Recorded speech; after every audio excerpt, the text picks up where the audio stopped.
I have a headache, and I don't want to use my model today, so we are using the Fugi. It's like I was debating on, okay, I have headache. Am I going to stream today or not? But then I'm like, it's already 10 minutes before stream. I won't cancel stream right now. But anyways, how are you guys doing? I'm just happy my Fugi is working. Cause like, Jesus Christ. But anyways, I seen this on my feed.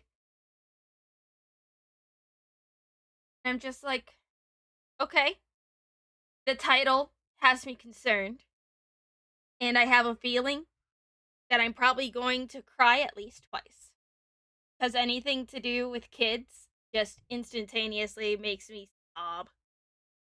Hey Charlie, so you're telling me you got lotion and nothing? Correct. Got a pony, and yes. Hi Xylon Doppelganger. This crane game is rigged. Hey, enjoy your endless LumLums. Alright, let's see here. But yeah, the title for this one is just called 4-Year-Old Reveals Mom's Horrifying Secret.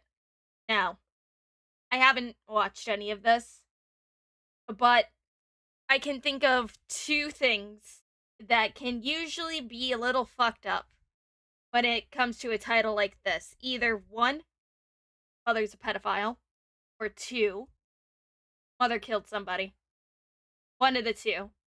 Because otherwise, like, it wouldn't be a title like that. But anyways, let me know how the audio is for Chrome and everything else. I will adjust it. So, but let us start this whole shebang. Why don't we? Number 3, mother pumps out kids. Yeah, that too. All right. I bet you most of his brains are in the back of that hoodie. That's not something you can just unsee. What do I do now? We're after James right here. Listen, if it turned out not to be you, it's not you. He was unloading until he walked up and smoked. Man, do you need some water or something? So I think because it just got snatched out of my body. Come here, honey. Hang on, come here. Come here, honey. A young father is shot and killed right in front of his 4-year-old daughter. The brazen attack has all the markings of a robbery or a street deal gone wrong. But what looks at first like a random crime begins to take on the shape of an insidious, orchestrated plot to commit murder. It's our experience. Jesus Christ. Okay. Why do I use Chrome? I'm not using Chrome. I'm using Brave. But Jesus fucking Christ. Okay. So father is shot and killed in front of his child. Oh my fucking god. You know, that reminds me of something that I seen when the shock sites and everything were still up. This reminds me of a video that I seen where it was in Mexico. And this mother just like, she opens her door. And as soon as she opens the door, she's shot and killed by cartel members in front of her children. And I'm just like, can we please at least normalize? Don't kill somebody in front of their children. At least you can be courteous enough not to kill the person in front of their child. Because Jesus fucking Christ. Yes, at least the baby is still alive. But, like, that baby is going to be traumatized for the rest of her life. She's 4. She can form memories. She's not going to forget this. No, you start forming memories at the age of 3. That's when you become, aware of your own existence. Because don't forget, K4 is a thing where you can put your kids in school before kindergarten. So no, they retain knowledge. They don't expect folks like cartels care considering the other shit that yes, I know. But still, if it's like, you know, wanting to kill a family member or have someone close to you killed, at least be considerate enough not to kill somebody in front of their kids. Cause come on.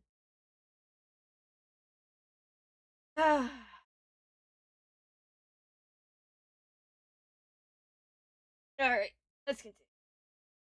These don't happen at random. Basically, what I'm hearing is, well, there may be somebody crazy enough in the family to do it, but I don't know who that is. Possibility.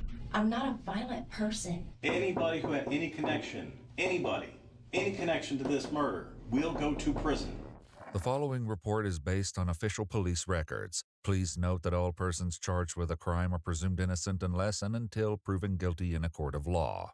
On Sunday night, March 19th, 2023, 911 calls come in about a shooting in Navarre, Florida.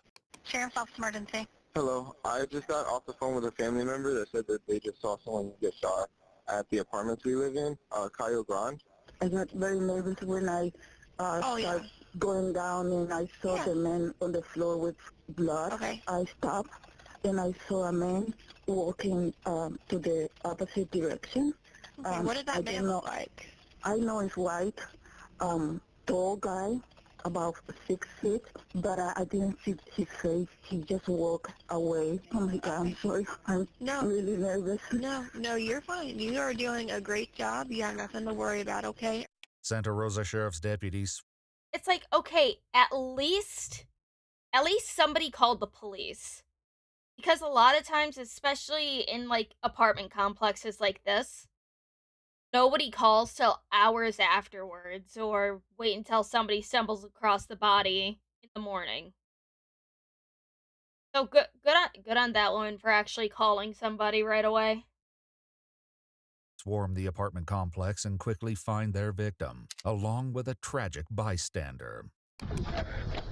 Hey, who's in here? Is there anyone in here? No, Daddy. Okay. Daddy. It's okay. Come here. Oh, baby. Come here. It's okay. Come here, honey. Hang on. Come here. Come here, honey. Come here, honey. What kind of GSW is it? Tape it off. Oh my God, that poor baby.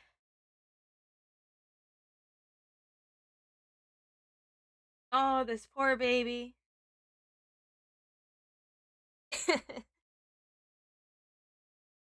Oh my God. You're not even 3 minutes in. Ugh. Anything to do with kids, man. Ugh. Start contacting neighbors. Ma'am, did you hear anything? It's okay. So Annie? Hey. Okay, come here. Hey, let's. Hey, where's mommy work at? Does she at work? Where at? At your house? Yeah. Where's your house at? Anything? Nothing? I was like, oh, girls. Yeah. That's what it sounds like. You like stickers? No. You want to see a sticker? Oh, baby. A sticker? You want a sticker? You see it? You want me to put it on you? Oh, oh my God, this baby.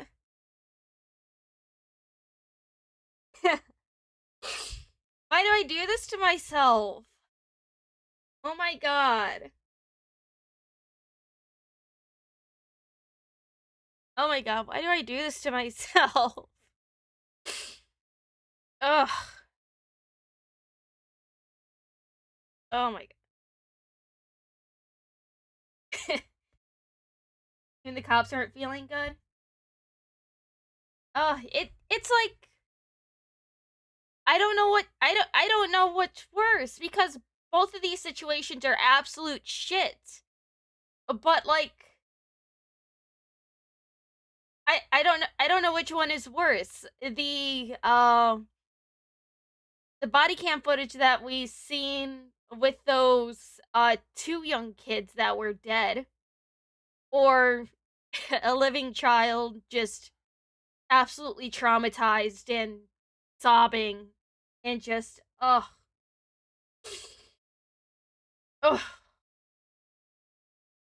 Christ.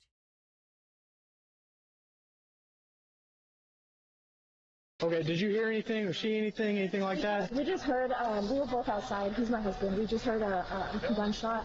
It was somewhere over there. Talk to me. There was a dude that can't walk this way. He said that he told us to go inside because he said that he heard something. He said that he saw somebody drop. I don't know. Let's go sit in my truck. It's cold outside. You want to sit in my truck? No, I want my daddy. I know. Okay. We'll get your daddy in. Come on. In a scene filled with deputies and witnesses, it's only a matter of time before the wires get crossed. The two guys, not next door, not this door, but the door after that, they saw the man because I couldn't see his face.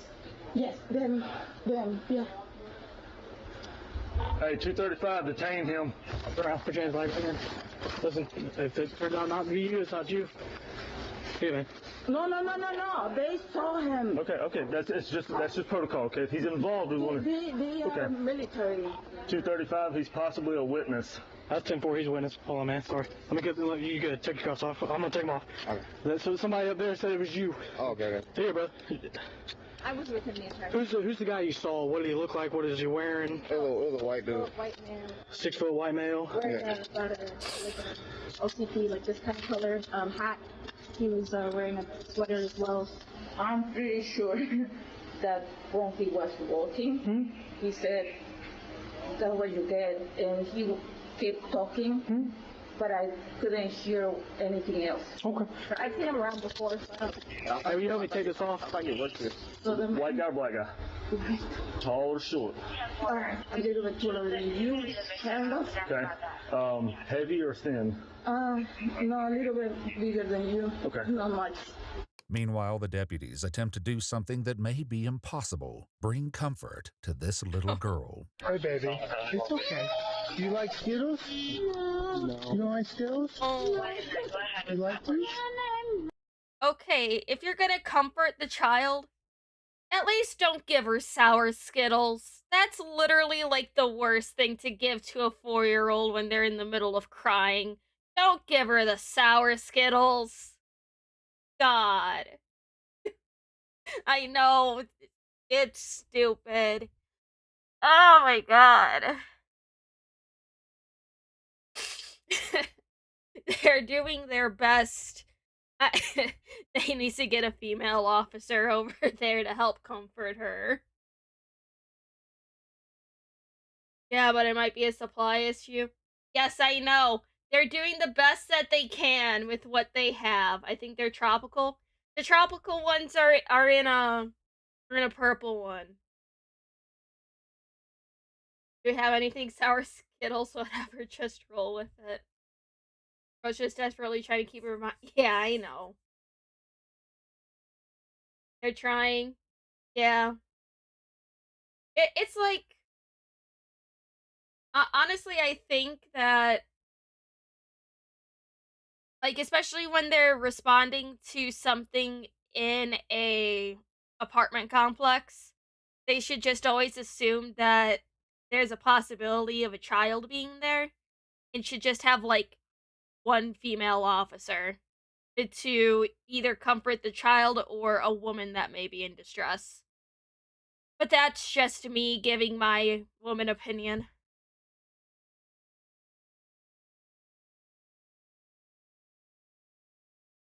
Mommy. Mommy, okay. We'll get mommy. Okay. I know, baby. I know. We're gonna try to get mommy, okay? Okay. Nearby, deputies start knocking on doors. Have you guys heard anything in the last, like, 15 minutes? Yeah, I heard a gunshot. Pretty sure. Yeah. Okay. Sheriff's office, sheriff's office. Sheriff's office. Hands. What's up, brother? Sorry, can you come out? Did you hear anything that sounded loud like a gunshot? Yes. Oh. I thought it was my trash can popping. Sir, about 20 minutes ago. Girl. Okay, now I'm just curious. What in your trash can would be popping to make it sound like a gunshot? What the fuck you got in your trash can? Ugh. 20 minutes ago you heard what? Yeah. You're dead. We got a situation, No, I obviously. got it. It's a situation with several dimensions, many of them heartbreaking. Hey, do you want me to see if somebody's got a teddy bear or something that she may want? I don't know. I'll go see if somebody's got something. Baby. Yeah, I don't have anything either. Finding out who this little girl is and where her family might be found will first mean making a positive ID of her father. Colby Vincent. That look like the victim? Yeah, shorter hair. The tattoos? Believe to be signal 7, so we want you guys to put a lead on just to verify, but we're not cutting and all that other stuff. So we suspect a gunshot wound. Yeah. So. Go ahead with that for you. I'm guessing in her head, in the back of the head. Yeah, you got blood spatter up on the door jamb. No. Not a close description or anything. That? Yeah. That's just paint. Is it? That's old paint. Hey, is that him? Looks like him. Okay. I just was trying to recognize him because obviously he's blue. I'd be willing to bet that's his car. He's got Toyota keys right next to him, sir. Looks like he was going inside the house. Somebody walked up, looking at. Oh my god. I really hope that the person who shot him wasn't following him and his daughter into the apartment, because it looked like he had groceries with him. I swear to God, if the person who killed him shot him while he was walking inside of the apartment with his daughter. Oh my fucking God. What the fuck? At the blood soak on his hoodie, it's all. It looks like somebody just shot him in the back of the head. I bet you most of his brains are in the back of that hoodie. Police confirm that the victim is 24-year-old Colby Vinson, but it's one of the few things about this crime scene that they're sure about. What's your instinct telling you? It's robbery. Why was he robbing though? His wallet. I have his wallet. In the doorway, there's some groceries and like some frozen like French fry stuff. So in bags. fresh. That's his car there. He was unloading until he walked up and smoked his. I'd be willing to bet it's dope. It's all dope or whatever. He got a 420 chain in his. Yeah. My brother in Christ. Just because somebody has a 420 chain doesn't mean that everything is dope related. Jesus Christ, my guy. It's like if somebody wanted to get him on either some drug shit, this isn't a deal gone wrong. Nobody in their right mind would, one, have their dealer come to their house, or two, bring their kid to a fucking drug deal. Don't just assume, oh, it's just some fucking junkie. And plus, he's not. Marijuana isn't even a thing to say. Oh yeah, that's just a fucking junkie, dude. No, if there was fucking crack cocaine or some shit like that, yeah, sure. But no, not a fucking marijuana. Oh, whatever. It's definitely real. Police also reflect on what they've heard from witnesses about the suspect's demeanor following the shooting. They said they just pulled up on their motorcycles, heard the pop. Oh, no. Walked by and was like, hey, somebody just got shot. Oh, that's him. He did it. And then they said he wanted 100%. Yeah. This dude was cool, calm, and collected. Soon, a woman arrives at the scene who can perhaps shed new light on the victim. Are your grandparents or? She's grandmother. The baby's grandmother. Okay, I'll be right back. This is my best friend. Her kids live upstairs, and they just called me, told me that something's going on over here, and I just want to make sure that she's okay. The woman's. Okay, hold on. how is Grandma here? Because I don't think they got any numbers. They just confirmed this dude's identity. Why the fuck is she here suddenly? And it's like, this chick is just like, oh, she says that she's the grandmother. So no one is 100% sure on who the fuck she is.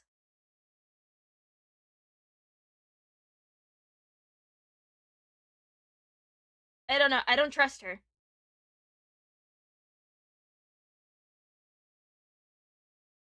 Says that she's the child's maternal grandmother, and she was concerned that something like this was looming in Colby's future.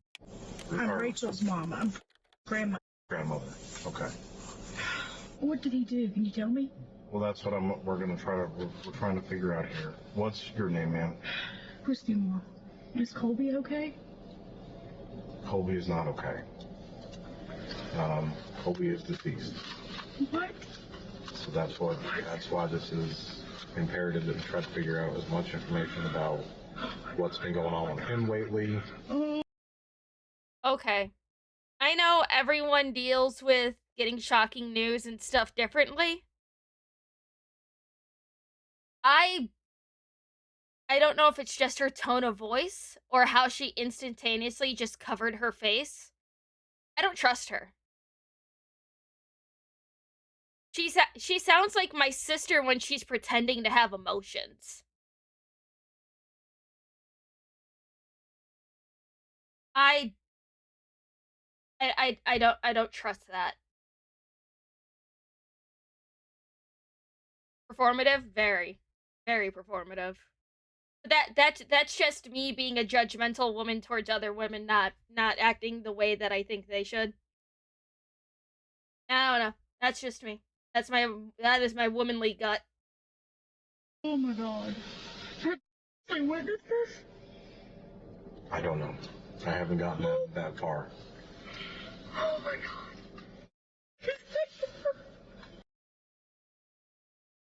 Also, she asked, "Hey, did the child witness it?" You know, I think instead of sitting there, but granted, they could have just been like, "Hey, no, your grandchild's okay. She's whatever."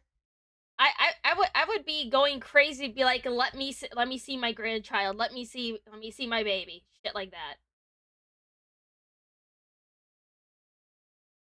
What's been going on with Colby lately? What has he been involved with? Who's he been talking to? Anything you know?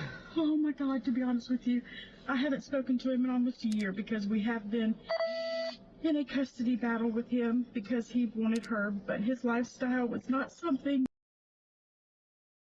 I don't trust her. I don't trust her at all. Like, okay, again, this is just me being suspicious of me being like, okay, she doesn't sound like somebody grieving. The way that she's looking around, I don't know what it is. I don't know what it is, but like, pay attention to her face. The way that she's looking around, it just feels like she's trying to come up with stuff as she's saying it. Like, just watch. To be honest with you, I haven't spoken to him in almost a year because we have been in a custody battle with him because he wanted her, but his lifestyle was not something that we really wanted. With the court case, I don't know what happened there. It's all got screwed up. And What's going on with court? They gave him 50-50 custody after not seeing her for an entire year. This is the first time he saw her in a freaking year. Oh my god. Also, not a fucking tear on her face. Not a tear on her goddamn face. Leave all women, Lumi? Charlie. I am a semi-professional woman-hating woman. She's the mother's grandma. She is the maternal grandmother of that child, yes. I don't know. The the physiognomy ain't kosher either. For someone who's grieving, ain't got very puffy eyes either. Yeah. Gotta step up your game. Shh. First day of custody handover. It's like, I don't know. We're only 10 minutes into this almost hour-long video. So, you know, we gotta watch the rest of it. But for now, I'm suspicious of her. I don't trust her as far as I could throw her. And we even said it out loud to the freaking judge. That we were scared of his lifestyle. Inside Colby's apartment, police find stacks of cash as well as marijuana, discoveries that likely wouldn't surprise Christy. He got infatuated with drugs, with marijuana. He swore to me that that's all he was doing. We found pictures of him dropping acid and this, that, and the other. He's dropped a lot of weight. He's a manager at some marijuana distribution place. Okay. So he works at a smoke shop. He sounds like a dude that works at a smoke shop, and it seems like he doesn't believe in banks. So he probably gets paid via checks and then cashes them right away.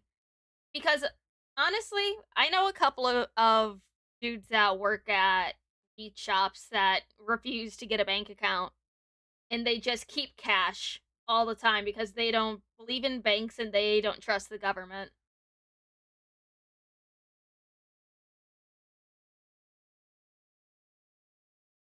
So, I don't know.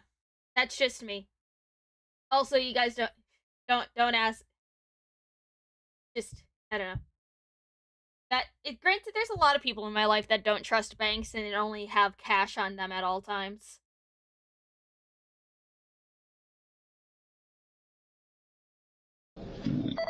I'm so sorry I'm burping, but I'm trying not to throw up. You're okay. But I haven't seen him in a year, so has he straightened his pipe up? I don't know. Obviously, not.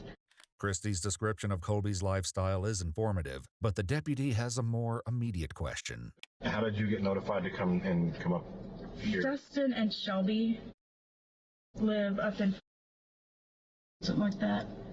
They called their mom. Okay. You know, that's my best friend. Kim's my best friend in the world. So they called, said something bad They had called gone and on they said, look, there's cops everywhere over here. And Kim calls me, because that's just what we do. She calls me, she's like, hey, you know, I'm going to come get you, put your shoes on. We're going to run over to the reserves and check on the kids. Christie's presence on scene may be somewhat curious, but the most pressing issue of the night is finding the suspect. I mean, I think this dude's probably taking shelter somewhere at this point. He knows what's going down. They're either bunkered up in the woods right next door, or they live in here, or they already got a car. Detectives will also have to talk to the child's mom, 25-year-old Rachel Moore, and let her know what happened tonight. She looks more like a junkie than the dad does. She looks like she does more hard drugs than the dad does. I don't like her. I don't like her semi-side profile, so I don't trust her either. They go to her house and gently break the news. So your daughter is fine. I cannot tell you a whole lot due to it being an active criminal investigation, but Colby has passed away. Where's... She's safe. She's with your. I assume by now she's already with your mom. She's perfectly safe. Nothing has happened to her. But Colby has passed away. I can't tell you that. Was she with him? I don't know all the details. Do you know of anybody that would want to hurt him? I don't... I've pushed him out of my life as far as possible. Sure. So, am I supposed to call somebody and tell them, like, hey, the week didn't work out, I have my kid back? Like, I would. What I would do is, you have a lawyer, right, for this? You got an attorney for the child custody? Yeah. Yeah. Just let your lawyer know. This investigation is still in its infancy, but the detectives find the timing of this custody dispute more than a little coincidental. I was about to say the exact same thing, like, okay. This is just me talking about my fictional federal crimes. Anyways, it's like, if you wanted to get rid of your ex and everything because you thought he was no good and all that, you don't organize to kill him the first day that your child, like, he has visitation of the child. At least wait a couple months. If it's just because you don't like him, wait.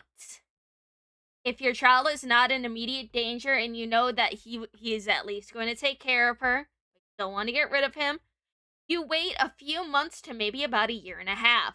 Then oopsie daisy, he dies. Not the day of. That's way too suspicious. This has been Fictional Federal Crimes with Lumi. No, Belly, shh. They're fake. They're fictional. It's our experience that these don't happen at random. In regards to custody, is there anybody that would have wanted to harm Colby in regards to that? No, none of us liked the idea, but none of us have actually hurt him. I mean, that's ridiculous. The next day, the detectives will bring Christy and Rachel to the station to determine whether this possibility is so ridiculous after all. But tonight, there's one last notification to make. Are you the father of Kobe Vincent? Stepfather. Surprise? Okay. With Megan here? Yeah, she's been supposed. Okay. Can you come in and talk to her for a minute? Is everything okay? No, it's not. After a night of unthinkable tragedy, the detectives begin the next day trying to understand the dynamic between Rachel and Colby. So can you explain the relationship that Colby and Rachel had before they split? Before they split, I mean, it was nice, I guess. I got lied to for a lot of it, but What did you get lied to about? he started down a wrong path with marijuana, and then he got obsessed with it. And he was swearing to me that's all he's doing, you know. And I'm telling Rachel, look, this is what he's telling me. He's telling me that's all he's doing.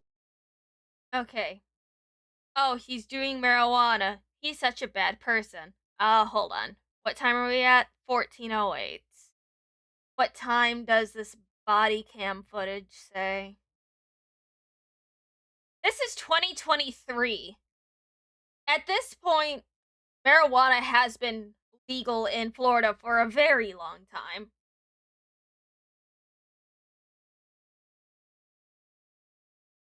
This is what he's telling me. He's telling me that's all he's doing. She's, Mom, it's not it. It's not it. Then I find out that he's selling dope. He would smoke and drive. He would drop Smoke acid. weed. Smoke weed and Okay, drive. He would okay. drop acid and drive around. He would With her in the car? Yes, with her in the car. Dude. If any judge, because we all know that family court judges absolutely hate fathers. Even when a mother is highly abusive to the child and the father is the ideal choice, they still hate the fathers. And what would just send the child back with the shit mother. If the judge thought he was fit enough for 50-50 custody, I honestly don't see him having any issues, because if he was pulled over and ticketed or arrested for driving while on acid with a child in the car, he wouldn't have gotten an iota of custody, let alone 50-50. Don't fucking play me there, bitch. After 6 months of my kid being born and me trying to get him to better his life, Sure. hey, I was like, buddy, you cannot be the drug dealer with a baby because it puts her in a dangerous. He's not a dealer. He works at a smoke shop. He works at a dispensary. He's not a dealer. There's a difference.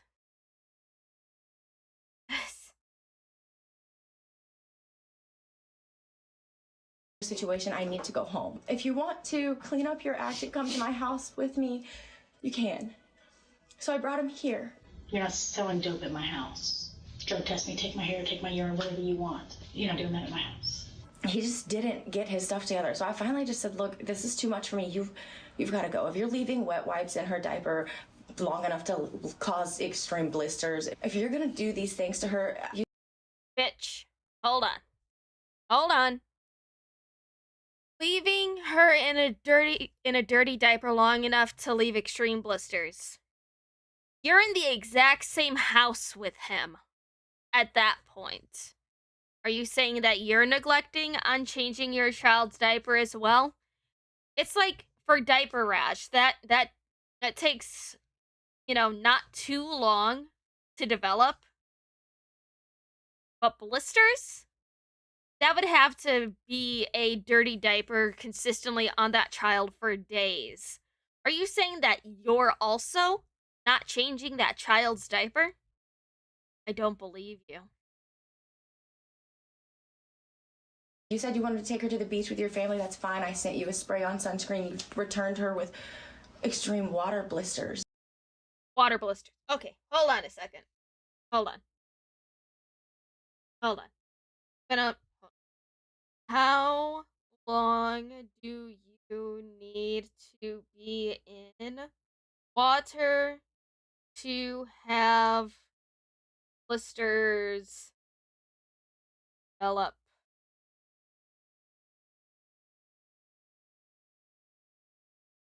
Blisters from prolonged water exposure can develop over hours or even days depending on the cost, such as friction from wet skin or an allergic reaction to something in the water. For example, swimmer's itch can start with small red pimples that become blisters within 12 hours, while other types may take longer or develop more slowly. Swimmer's itch is an allergic reaction to parasites in contaminated water. Friction and moisture can happen from wet skin rubbing against wet clothes or shoes. This process can take several hours to develop. Contact dermatitis. Exposure to certain irritants like sulfurs, chemical solvents, or detergents that can cause skin inflammation that progresses into a blister if prolonged. Blisters from this cause can appear shortly after exposure or after a longer period, depending on the severity of the irritant. So, this wouldn't happen from the beach unless your child is exposed to contaminated water and she has an allergic reaction to parasites in it. So, bitch, I don't believe you. Just like, I asked why you didn't use it. You said, you don't like the way it feels on your hands. It's spray on. Yeah. Please just use it. I sent it with you. It doesn't take long. Yeah. Very minimal effort. Minimum effort. Rachel tells the detectives that she and Colby separated when her daughter was around 14 months old. He could only afford to see her for a couple hours on a Saturday while I went to work, and then I came home, or I came to get her, and he was shaking her, and he told me shaken baby syndrome was just a... I don't believe you. If your ex-husband was shaking that baby, you better have brought her to the emergency room, because even just like, a medium shake can do damage to a baby. If you say that you did not bring her to a doctor, I don't believe you. And also, if you brought her to a doctor, CPS would have gotten involved, and he would not have an iota of custody over that child. I don't believe you. A myth, and I was like, it's not. There's billboards about it. I'll quit my job. I don't care. I don't need this. Rachel says these limited visitations continued until the courts came after Colby's paycheck. I had her under government-assisted food and government-assisted health insurance. And whenever you do that, they go after the other parent for child support. Well, whenever that went through, 14 days later, he turned around and said, oh, well, all of a sudden, I can get her 50-50. I'm definitely not comfortable with that. At that point, I've got a lawyer, and he said that if she gets hurt on his watch, it's just as much my fault as it would be his fault, because there is nothing in writing or anything that says that she was supposed to be there, or he would. Okay, no. No. Okay. 50-50 custody has specific days where the child would be with you and the child would be with him. There's no, oh, it's not written on paper. So, how would they know if she was supposed to be with him or with me? No, that's not how this works. This is not how this works. Oh my god. It's the one with her. So if she accidentally grabs his Coke or acid or whatever he leaves laying around and eats. My sister in Christ. They searched his apartment and only found weed. There's no Coke. There's no acid. There's no hard drugs. Stupid bitch. It's like, at least, if you wanted to frame him for something, plant evidence. This isn't advice. This is not advice. But yeah. It and overdoses and dies, I go to jail because of child neglect and abuse and death, and just, so I said no. Rachel says that she cut Colby out of their daughter's life for the next 10 months. I didn't want her to be put in a situation because I could see that this is where his life was going.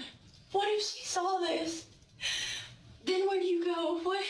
That's not something you can just unsee. This is among Christie's top concerns as well. How much did she see and how kids are resilient. I understand that because hopefully she didn't see anything. Obviously if she discloses, Mr. Troll will talk about more avenues after that. When you were taking her home, did she say anything? on the way home, she says, Daddy's sleeping on the porch. She was buying medicine. Back with Rachel, the detectives take. No, okay, nope, nope, nope, nope, nope, nope, nope. Okay. It's like, I've already told you guys that, like, when I was younger and I was still living with my parents and stuff, that my mom had an issue with painkillers, and that she, like, always stole money from me, especially when I was working when I was a minor, because in order to open a bank account, she had to be, like, the the co person in charge of the bank account, which means she was able to pull money out. I can smell a lie when it comes to drugs from a mile away, because I've been dealing with that from the age of 15 to when I moved out. She would always use an excuse. Always use an excuse. Oh, I need to go get something for your daughter. Oh, I need to go do this. Can I borrow your card? Hey, I need to do this. I pulled money out. It's like, no. Nope. Nope. You can't get past me on that. I know a lie when I hear it. Especially when it involves drugs. So fuck you. Take her back to the day her custody dispute with Colby finally went in front of a judge. It absolutely sucked. I went in, and since it got moved up a couple days, my side of the case and everything didn't get turned in time, so it really looked like I just said, no, I don't want you to see our kid anymore, bye, and then turned around 10 months later and said no again. She didn't turn in, she didn't get to see any of my parenting classes, anything that I did. And it was any of the pictures, any of the evidence, anything. She really looked at me and told me that I was a spiteful mother. You are a spiteful mother. And also, there's no law that will prevent words. Oh my god. Okay. There is no law or anything against you contacting the judge again at a later date when you have all of your evidence. Because probably within a couple weeks, you can schedule another appointment with the judge and say, "Hey, I have everything. I can come in tomorrow. I can come in as soon as you are able to have me." and bring in all the evidence. I don't believe you. They said, we're going to do week to week. I said, okay. This judgment giving Colby 50-50 custody was handed down on Monday, March 13th, only 6 days before Colby was shot. His stepfather says it was an emotional day. We walk in the room, Colby's just crying. Like, it's like, oh no, what happened? And the lawyer said, don't worry, those tears of joy. The decision was made that the 4-year-old girl would go to her father on Sunday, and an arrangement was made to do the handoff in the parking lot of a local supermarket. What time did you drop her off? 6:30. 6:30. And where was that at? Publix. But I knew to be there because... That's in the bar? Yeah, it says it right here. Did you actually physically hand her off to him and No. the parking lot? No, I figured it would probably be easiest and best for our child that if my mom handed her to him and said, hey, this is what's gonna happen. I hope you have... No, you cowardly fucking bitch. No. You... Oh my god.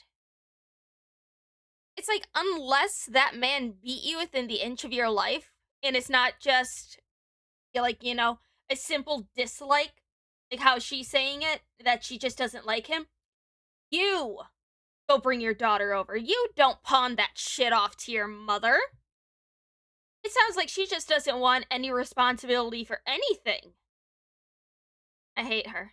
I don't like her. I do not like her. Have a great week. I'll see you later. And she asked him, hey, I know you have to work this week. Do you need child care? I'm right here. I can even come do it at your house if you want. He said, no, I've got it all figured out. Tell Nunu you'll see her on Sunday. And then just turned around and walked away. Colby's parents, who drove him that day, said that he was ecstatic to be reunited with his daughter. And he goes, I see her. And I said, hold on, you want me to follow you and video it? And he said, no, I got it, Mom. And then we saw him coming back a few miles over, and he was just like grinning from ear to ear. We could see him walking across the parking lot. They were both smiling and talking, so we knew it went good. So we were at ease. And we come up, and she was showing us her new cowgirl boots. The couple brought Colby and his daughter back to his apartment, where they'd made up a bedroom. Oh, he spoiled the fuck out of her. He's been looking forward to having her again. Oh, this is all brand new.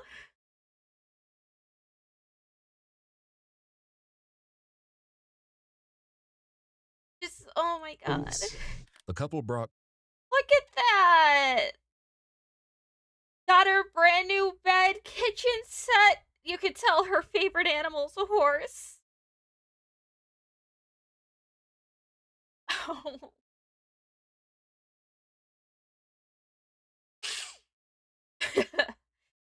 Okay. Colby and his daughter back to his apartment, where they'd made up a bedroom especially for her.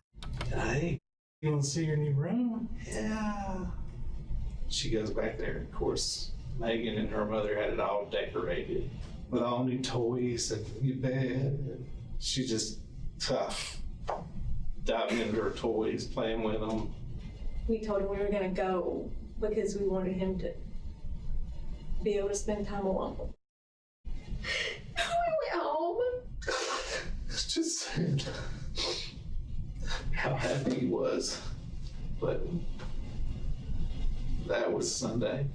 On Rachel's side of the family, the mood last night was darker, but she and... Shut up, I don't care what she has to say. Oh my god. Oh, his poor parents. Oh my god. I feel so fucking bad for his parents. Oh my fucking god. They are probably blaming themselves for leaving.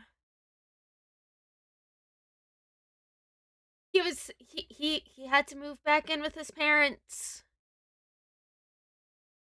They chose to let him spend time with his daughter. Oh my god.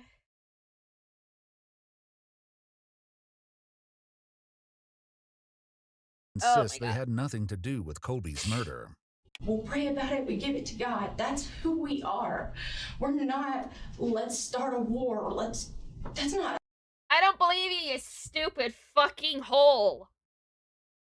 Oh. us. I'm not a violent person. Who could be a violent person? I don't keep violent people around me. Okay, so I want to put you in my shoes for just a second and make you Understand? And this is why we're trying to clear out as many people as we can and talk to as many people as we can, and this is why. Okay, so we'll start with going back to court. Okay, obviously this has been a long standing court battle, and it did not go in your favor. So the very day that he gets to meet up and take his daughter, who he hasn't seen in almost a year. Yeah. He turns up deceased. Right. You can Okay. see why I'm panicking. Okay. I know how this looks for me, y'all. I know. And in the category of things that don't look quite right, the detectives ask again about the odd way Christy materialized at the scene last night. How did you come to find out what was going on? I'm nosy. She is nosy. Okay. Hold the fuck.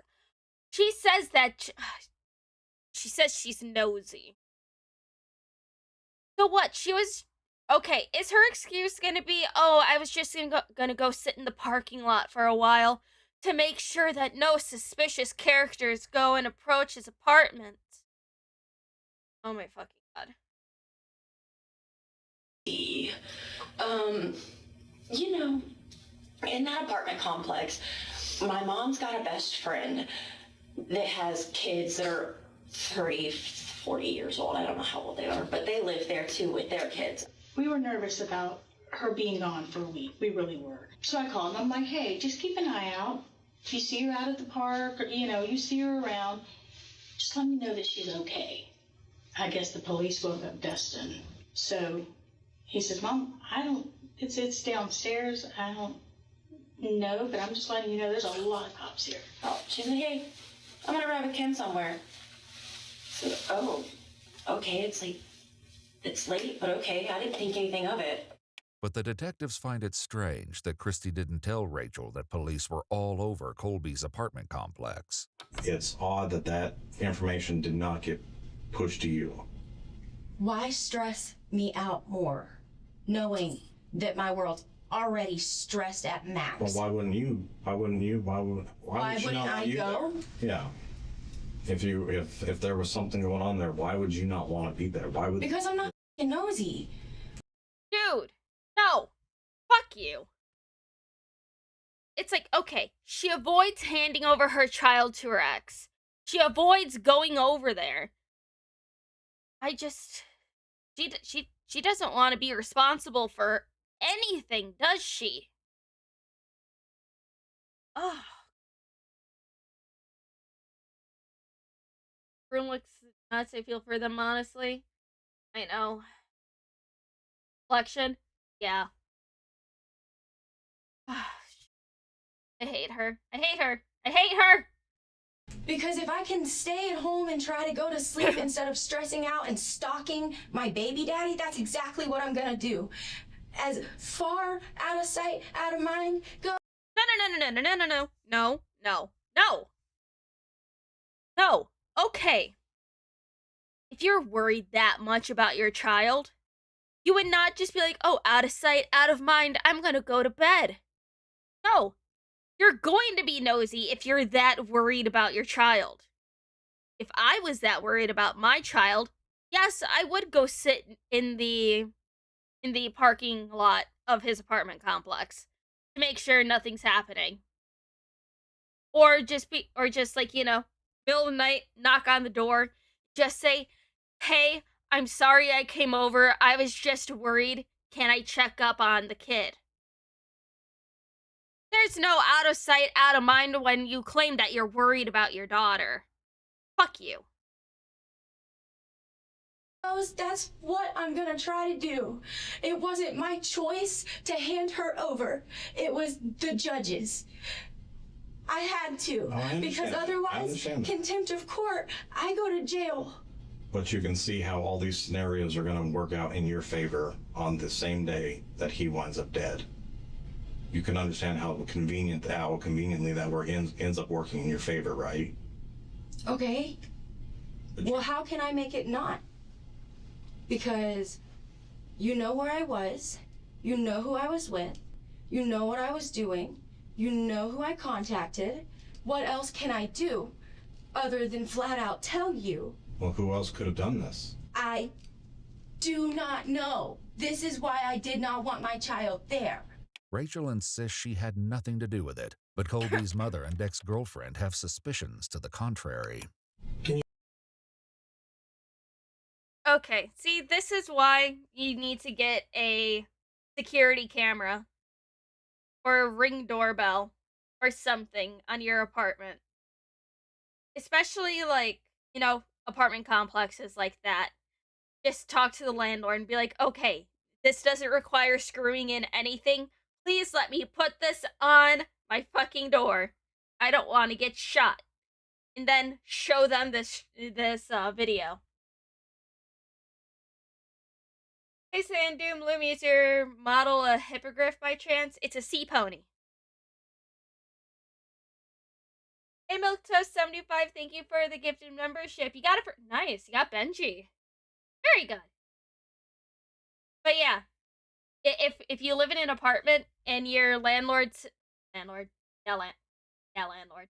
says no, show them this video and see it and just be like, I don't want to get shot, and there will be evidence on who shot me at the door. To be honest, I don't think he expected to get shot randomly.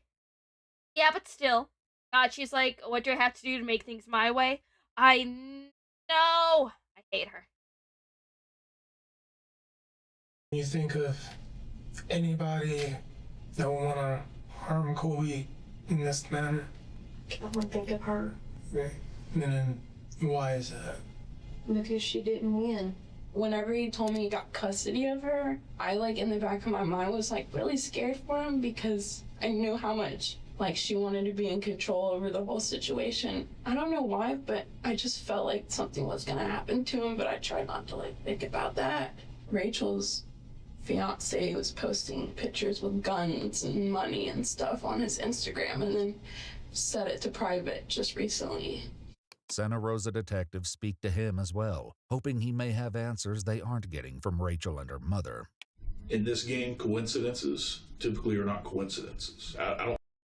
Okay. Recently set the profile to private, was posting pictures of herself with his guns and money on his account. I don't know, just recently setting the profile to private already makes it so fucking suspicious. Ugh. I don't think it's a coincidence. The same night that the custody exchange happens for the first time in a year and a half, Colby gets killed in front of his apartment, right? I don't think that's a coincidence, right? I think that there's more at play here. I can certainly understand why, right? Someone would get that upset, right? I'm a father, I've got 2 kids. If all of a sudden I'm gonna have to turn my kids over to a deadbeat drug user, there is not a thing in this world I wouldn't do to prevent that from happening, right? We're trying to legal way. Right. You don't know anybody that would have possibly done this on Rachel's behalf. I do know. Okay. Did Rachel ever tell you that she was going to have someone kill him? No. Okay. Do you think Rachel's capable of having someone kill him? Honestly, no. Okay. I don't. Is there anybody else who lives in the neighborhood there that has a violent history that maybe would have done this? Not that I know of. Okay.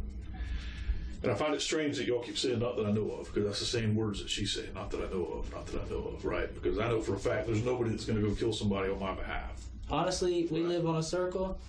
I stay at the back side of it. Whatever happens on the front side of it. Right. So I mean, basically, what My dude, okay, I can tell that your last brain cell is really struggling to stay alive. Don't use a circle as your analogy. You can at least say, hey, our life is like a box. I'm in the back of it. She's up front. I stay in my own lane type of shit. Not, oh, well, you know, we're a circle. It's like my guy. Please.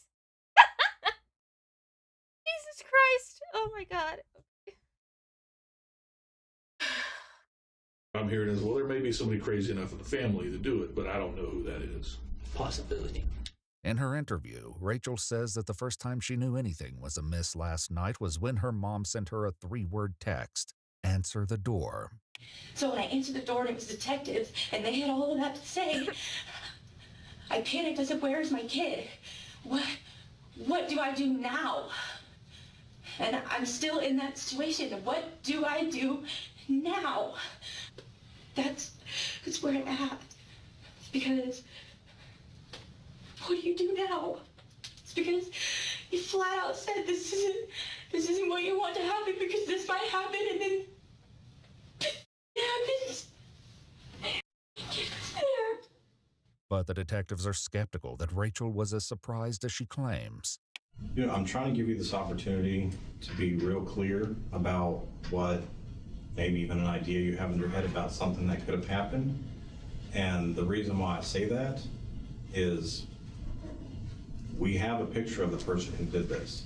I don't want you to be caught off guard if it turns out it's someone you know. Because if it does turn out that you're withholding information and our investigation leads to you withholding information, then how would that work out? But I don't know. Savior.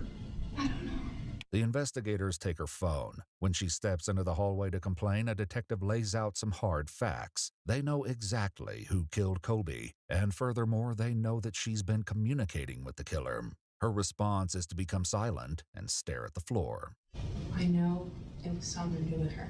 I feel like she was really upset that Colby won custody. Her and her mom are very, like, not good people. And I feel like, I know they probably did that. The detective tells Rachel that they know she reached out to her former stepfather in Alabama, a man named Jason Curtis. The detective invites Rachel and her mother to go back into the interview room, where the two have a brief but intriguing exchange. You know, I think a lot of a lot of people tend to forget that they're being recorded at all times whenever they are in a police station, especially an interview room. You don't just start talking about your plans or your plots or anything with somebody in a fucking interview room. But again, they have one shared brain cell, and I think it's dead. Excuse me.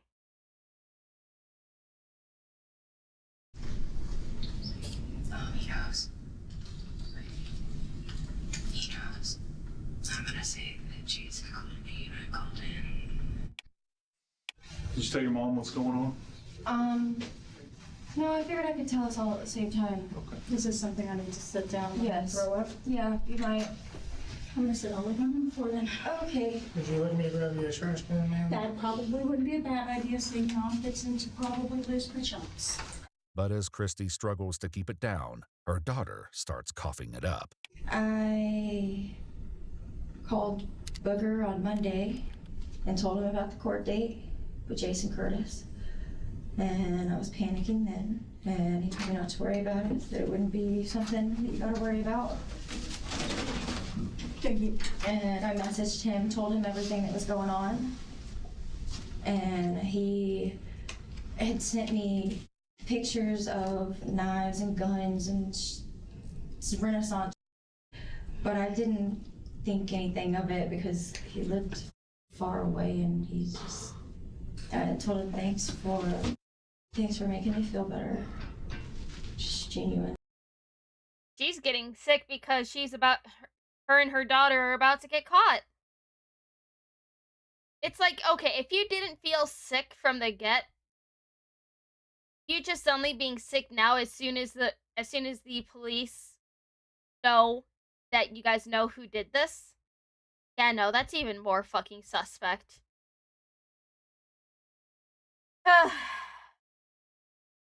Just needed to know Just needed you to know. What did he send you the pictures of the knives and guns in? Was it on text message, Facebook? Messenger, but I thought that was bad to have. Facebook After, Messenger, right? yeah, after what I deleted that immediately as soon as everything hit the fan. I was like, whoa. Wow. Okay. Jesus fucking Christ. Oh my god. They are probably so happy that you are just a full fucking retard. Jesus Christ. Mother and daughter are a duo of ignorance. They're a duo of fucking something. Like, okay, again, this is not advice. But if you're going to, plan a fucking crime, you go get a disposable phone. You go get a burner phone. You pay in cash. You don't pay in card. It's like, heck, even just plan that shit ahead of time. Get a disposable phone in the winter time where you have an excuse of having a hat and a hood up, or even a balaclava to just kind of like, cover the bottom of your face because you want to stay warm. Buy that shit in cash. Make sure you're not identifiable on camera. You keep that shit tucked away for when you need it. Again, this is not advice.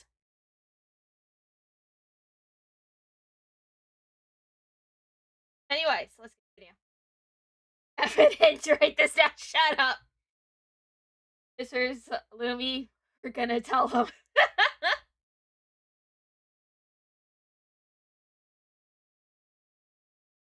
I don't even use phones. Hide phone to anything with mics away and keep strict timetable. Oh yeah, or even just write notes.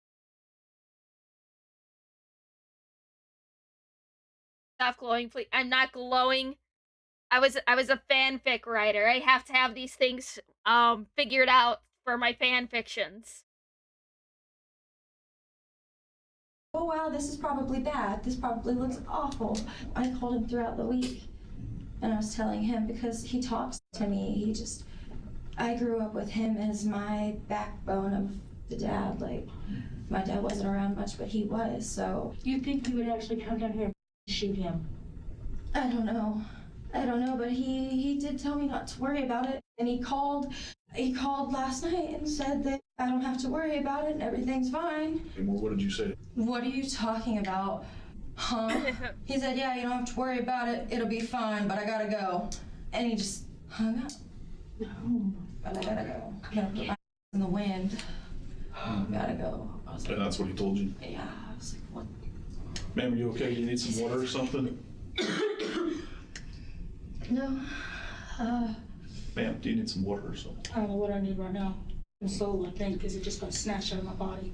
These are disturbing revelations, but there's still much about this case that remains unknown. When you gave him the update, did you say anything else or like, make anything that would make him believe like I need to do this? Other than your daughter crying, puking, other than saying I did everything that I could, I don't know. Did Jason know him while you guys were dating? No. How did he know where he lived at? I don't know. Did you? Yeah, I was about to say, bitch, did you give him that information? Because there's no way that he'd be able to know what apartment complex he would be at, let alone which specific apartment. Bitch. You give that information that had his address on it to anybody? Now listen, I want to make sure you understand, when we do a forensic download of your phone, it's not going to capture just what we get on our phone. If we have to come back later and say, well, what's this about, then that's not going to look good, right? You're come back later a lot. I didn't think he would. Okay. I told him I would pay for his gas. This looks awful for me. Did you actually? No, I didn't. When I tell you, I didn't. No. No, you're panicking and you're word vomit everywhere. You don't know how to shut the fuck up. You're trying to tell yourself to shut up and not say anything, but you keep fucking talking. I didn't know. When I got the call, I didn't know. This looks so bad for me, y'all. But the detectives still feel like they haven't gotten the whole story. So after you talked to him on Monday, did you talk to him daily after that, or was it just Monday and then that was it? I don't know. It was Monday, Friday. I think I talked to him all weekend, which makes it look even worse. Get a lawyer! Excuse me. Get a lawyer! Oh my god. It's like, okay. I hope...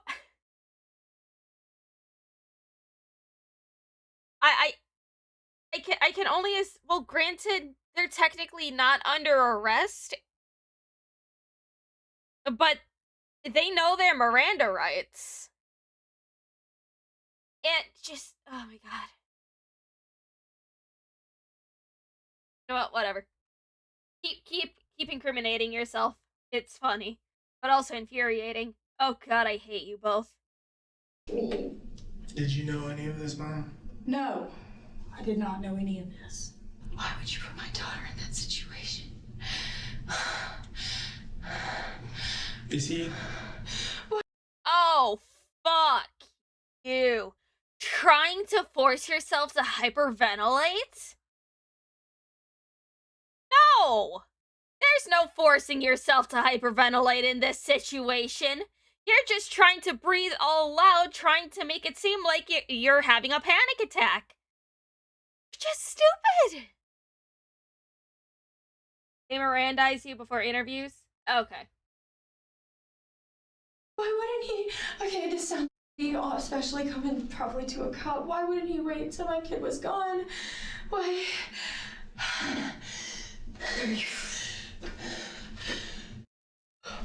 She's trying to force herself to puke or cry. Oh, fuck you. Do y'all know him to be violent in nature like this? Booger, yes. I would never think that he would actually kill somebody. The detective showed up at your house and told you that I wanted to puke. Colby was killed. I immediately asked where my kid was, if she saw anything. I thought... I didn't know what happened. I didn't know if she had seen anything. I thought, oh my god, how could you do this to her? How could you do this to me? What's the situation you're gonna put us all in? I panicked. The news that her ex-husband may be responsible for Colby's death leaves Christy needing some air, but she leaves Rachel with a final devastating thought. That's not our decision, and that's not what we're doing right now. Okay, I don't want you I to just think had to share that. I'm sorry. Okay, I don't want you to go that direction. We haven't mentioned that to anybody, and we haven't even made any phone calls. So I don't want you to jump to conclusions right now. Please don't do that. I didn't do this. I don't want you to jump ahead right now. Okay? Sir, can I get out when I get there? Yes, ma'am. The same way we come in. Sir, please. Girl, I can act better than you. Fuck you. Fuck off. I hate you. I didn't do this. I'm sorry. Without that, please don't take her. With Christy out of the room, the detectives zero in on just how much Rachel knew when Jason called her last night. What he says to you makes you so sick to you. And when he said, I gotta go, I can't talk right now, I gotta put my in the wind. What did you believe? I believed that he was here. I believed that he hurt him and that my kid had to witness it and that it was going to come on to me and that he just ruined my life. I've never been more scared in my life, sitting right here. Bitch! No! If you thought for a second that, oh shit, he's gonna go after my ex and kill him, why didn't you call the police? Why are you just saying this now when you're being interviewed? God. If you were that worried, you would have called the police yourself before anything happened.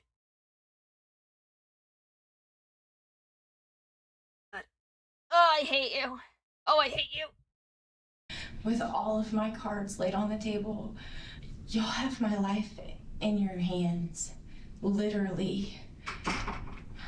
I did not do this. I did not know he would do this. I did have an idea of who it would have been early on. And I'm sorry I withheld that. But it scared me right out the get-go because of the fact that look how it looks for me. The detectives ask her about any messages that may look particularly damning once they recover them. They're gonna look bad. Like the one that says, at this point I would pay for your gas money if it meant I didn't have to wet my sheets at 25 years old. That's gonna look really bad for me. The pictures of, take your pick of the swords or the knives and I jokingly said whatever would be easiest to carry. It says, well, maybe I need to go hunting. I said, well, I have an address. It's not even much of a hunting party. That's in text messages. That's gonna look very bad. Oh my fucking god.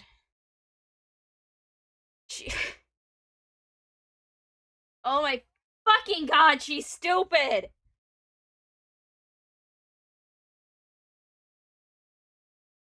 Oh, I hate her. Oh, I hate her. I hate. Hatred! Hate! Detectives wrap up their conversation with Rachel and make their exit. It isn't long until she gets antsy to leave. What? Can I help you, Matt? I'm just in here. Is there anything you need for the moment, or I can check with the detectives you were talking to. I think they're doing something at the moment. If you just have a quick seat, I'll go confirm with them. If I'm not allowed to get my phone back and we're done with our questions, can I just...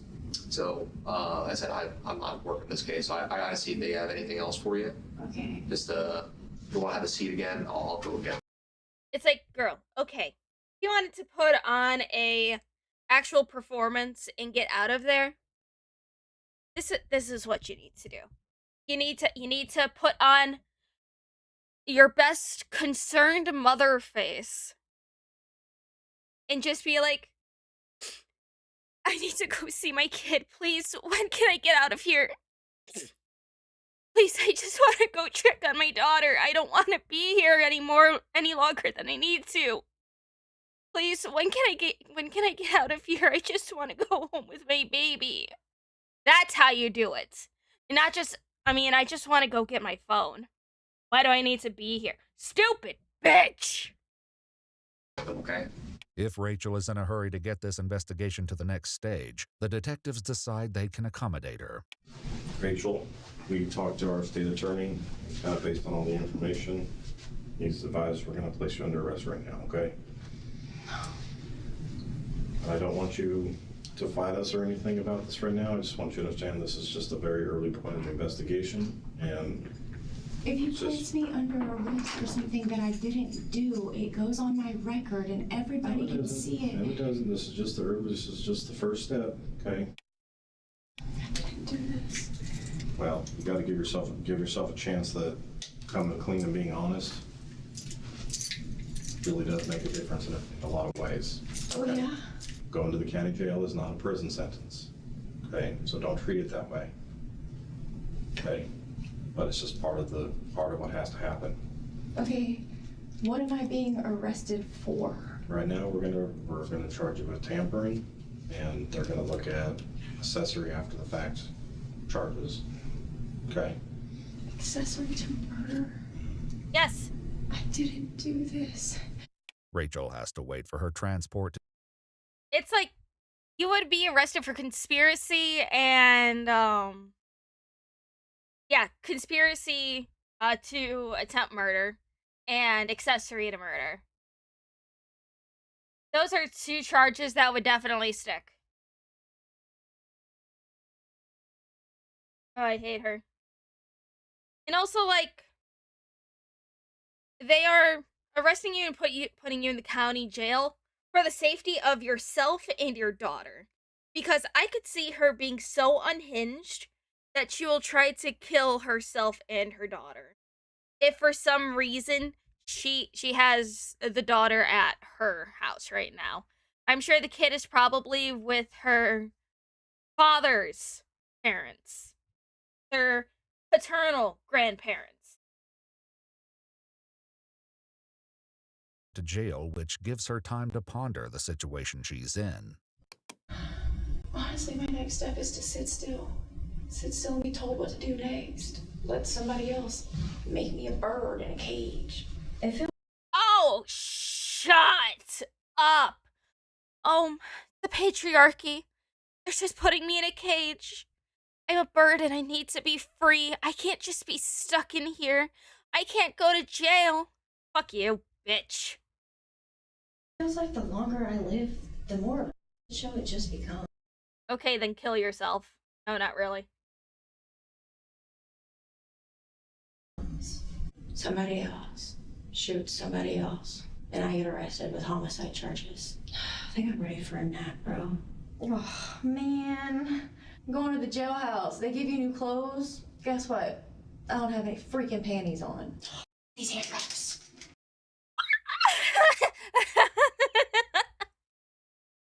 What the fuck?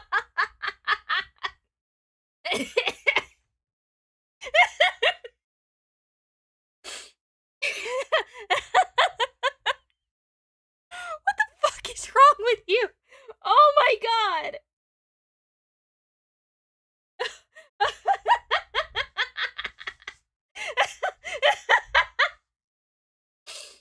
Oh my god, I hate her.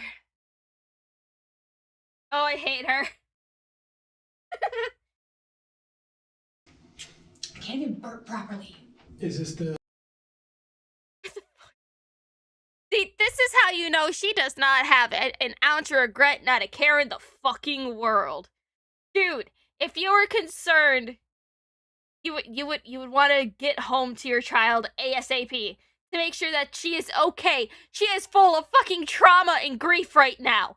You are being the world's shittiest parent. Hate her. Lawyer that advised me not to speak to you guys today. He said I can pretty much guarantee you that if you go in there and talk to them today, they're going to arrest you. While this prediction seems to have come true, police know that Rachel wasn't the one who pulled the trigger last night. To track down Jason Curtis, they'll have to rely on the cooperation of the police in Coleman County, Alabama, who are planning to move in soon. In the meantime, the next chapter in Rachel's life begins. Have you ever been to jail before? Not the county jail. Okay. Yeah, it's not as bad as you see on movies and stuff. You'd be alright. Especially in Santa Rosa. Yeah, toilet paper, I'm good. Yeah, our jail's not. Scamia's jail's terrible, but our jail, it won't be that bad. I'm not worried about jail being bad. I'm worried about my child being arrested for something that I didn't do. My baby daddy got shot, and I am going to jail, even though I have no gun residue on me. I'm wondering if I'll ever get to see my daughter again. I'm wondering if my freaking Diet Coke is flat. Pretty. What?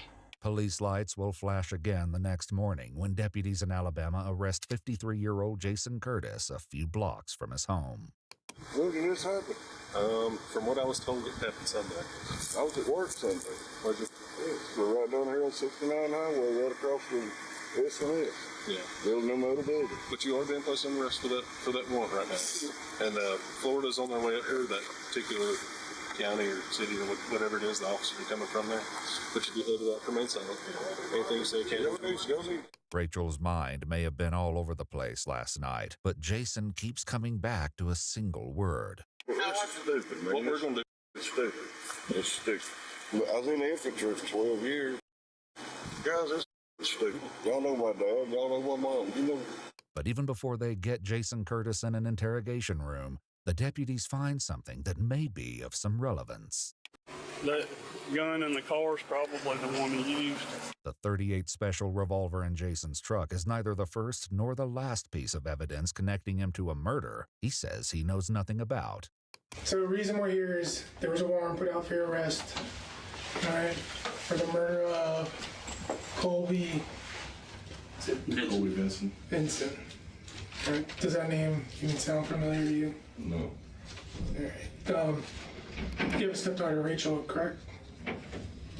I'm sorry? Do you have a stepdaughter named Rachel? Yes. Okay. What was Rachel's ex-boyfriend? Okay, I didn't know his name. I never met him. All right, so this incident, obviously, I mean, you've been given some details, happened on Sunday, this past Sunday. Can you tell us where you were at all day? Yeah, I was at home most of the day. Okay. Was anybody home with you? My wife. Okay. Can she verify that? Yeah. I don't really want to answer any questions till I know what's going on. I mean, I know Rachel was having trouble with something about custody, but I ain't had nothing to do with that family in 10, 15 years. What do you know about the custody stuff? All I know is that Rachel and him didn't want him to have the baby, and I don't know what happened. I'm just gonna put it out there. You're lying. I can tell. I was home that morning. Because we already talked to your wife. Yeah. Well, we did go to Florida. Okay. And what time did you guys go to Florida? I don't remember what time of the day it was. Is that around lunchtime, I guess? Jason's new admission that he traveled nearly 300 miles to Florida on Sunday matches the story told by his girlfriend, Angela Fawcett. But I miss the beach so much, and I talk about it all the time. And so it was like spur of the moment. You know, let's just, we've just got the day, let's just drive down there. Yeah. And when was this? Sunday morning. He wanted to show me where he used to live. See, we went through Milton, I think. And then it was the next little town,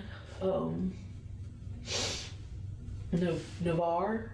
The only person I remember him talking to was the guy at the liquor store, because it's the liquor store he always went to. And, they used to play music together because he's a musician. You remember what liquor store that is? I don't remember the name of it. It was right next to like a sports bar and grill or something. Not only has Angela admitted being in Navarre Sunday night, the couple's trip to the liquor store puts them in the very same Publix parking lot that the child custody exchange took place. Surveillance cameras at the sports bar Angela mentioned show a Volkswagen Beetle matching hers driving into the parking lot at 6:27 p.m. and leaving at 6:51 p.m. The custody exchange happened precisely between those times. Wow. What the fuck?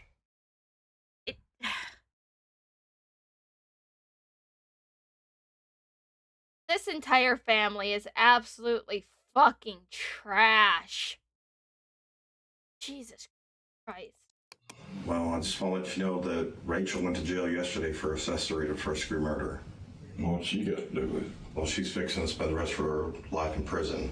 Good. Now, I want you to be the person to stand up and say, are you the reason that she's in prison right now and that she's in jail? No. She asked me if I had a room so she could go stay with me. And I told her that she'd be breaking the law to be kidnapped. Did you talk to Rachel at all while you were down in Florida? While I was down in Florida? No. Let's talk about your communication. What kind of conversations have you had with Rachel recently? It's mostly about she's just upset. Real upset? Yeah, very upset. She said she had pictures of... What kind of information did Rachel share with you? All she said was the court ruled in his favor and they wouldn't even look at the pictures of where the baby had been abused and burnt. And she said that he was selling drugs out of that apartment. So what did you do to help take care of her? Nothing. I told her to pay attention to her mother. Told her to do what her... Okay. I know that CPS fucking sucks. I know family courts fucking suck. I have heard about many cases where the court system and CPS have failed children so many times. But I highly doubt that the court had a pile of evidence that they can just look at. And they're like, no, I don't feel like it. I don't want to look at these. That'll make me sad. So, no, take these back. No, they don't do that. Fuck you. Wrong says. What can I do? What did you do is the question. I'm not going to go to jail the rest of my life for something I did not do. But you're going to let Rachel do it. If That's she's how much you love her. guilty, there's nothing I can do about it. So it's an accident that we're sitting in front of you? No, it's not. Okay, so tell me why it's not an accident that you're in that chair right there in handcuffs. Because you believe I shot somebody? Well, since I didn't, you can't prove it. So I don't know what to tell you. How do you know the victim was shot? No one told you that. They told me that this morning. How did you know that the victim was shot? Nobody told you.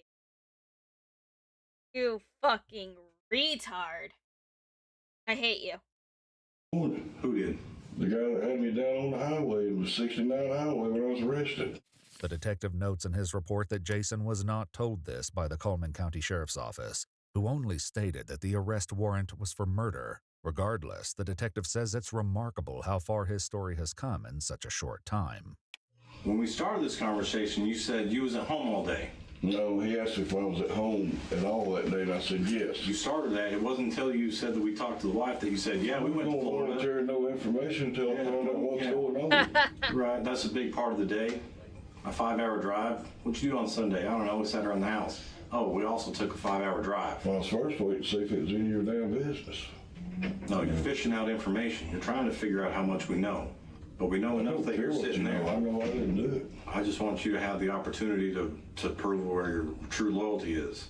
My loyalty lies with her. You're a tough enough guy to drive down and murder somebody for your stepdaughter, but you're not man enough to say you did it to protect her. But you're going to let her ride for this crime and lose her child.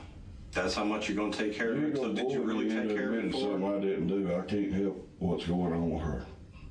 I mean, I fucking hope that even if for some reason she has a short jail sentence or she doesn't go to jail at all, but I'm sure she will, I hope that she doesn't have custody of that baby whatsoever. I would help her, yes, but going down there and commit murder, no. Meanwhile, the shocking seriousness of the situation dawns on Angela. I didn't want Jason to drag a lot of people down with him. Do you know what I mean? Like, Jason made a bad decision in the heat of the moment, I think, based on emotions, trying to do the right thing to help her out. So you're telling me he killed somebody? This can't be real. But as upset as she is, Angela says that Jason would never do such a thing, and that furthermore, he didn't have the opportunity. The only person we talked to in Florida was the liquor store guy that he used to go to that liquor store all the time. There was no fight with anybody, and the only time we were apart was like when he went to the bathroom. Where did y'all stop to go to the bathroom? Maybe a Tom Thumb. That was a gas station he was at? Yeah. Do you remember what was around you? I mean, what was, like, what? Anything else that was around the Tom Thumb? I think there was a hotel. Both a Tom Thumb gas station and a Hampton Inn hotel can be found in close proximity to the Cayo Grande apartments. Wow. But Angela insists that Jason was never out of her sight for more than a few short minutes. The detectives turn up the heat on Jason, hoping that Angela's predicament will push him to confess. How far do you want to keep taking this? How many people do you want to see in jail tonight? I don't want nobody in jail tonight. Well, right now, you got Rachel, you got your wife. So you don't think it's a crime to drive someone across state lines to commit a murder? But you're going to let all kinds of people go to prison Don't take my kindness for weakness, okay? Don't insult my intelligence. Well, then use your intelligence and... My dude.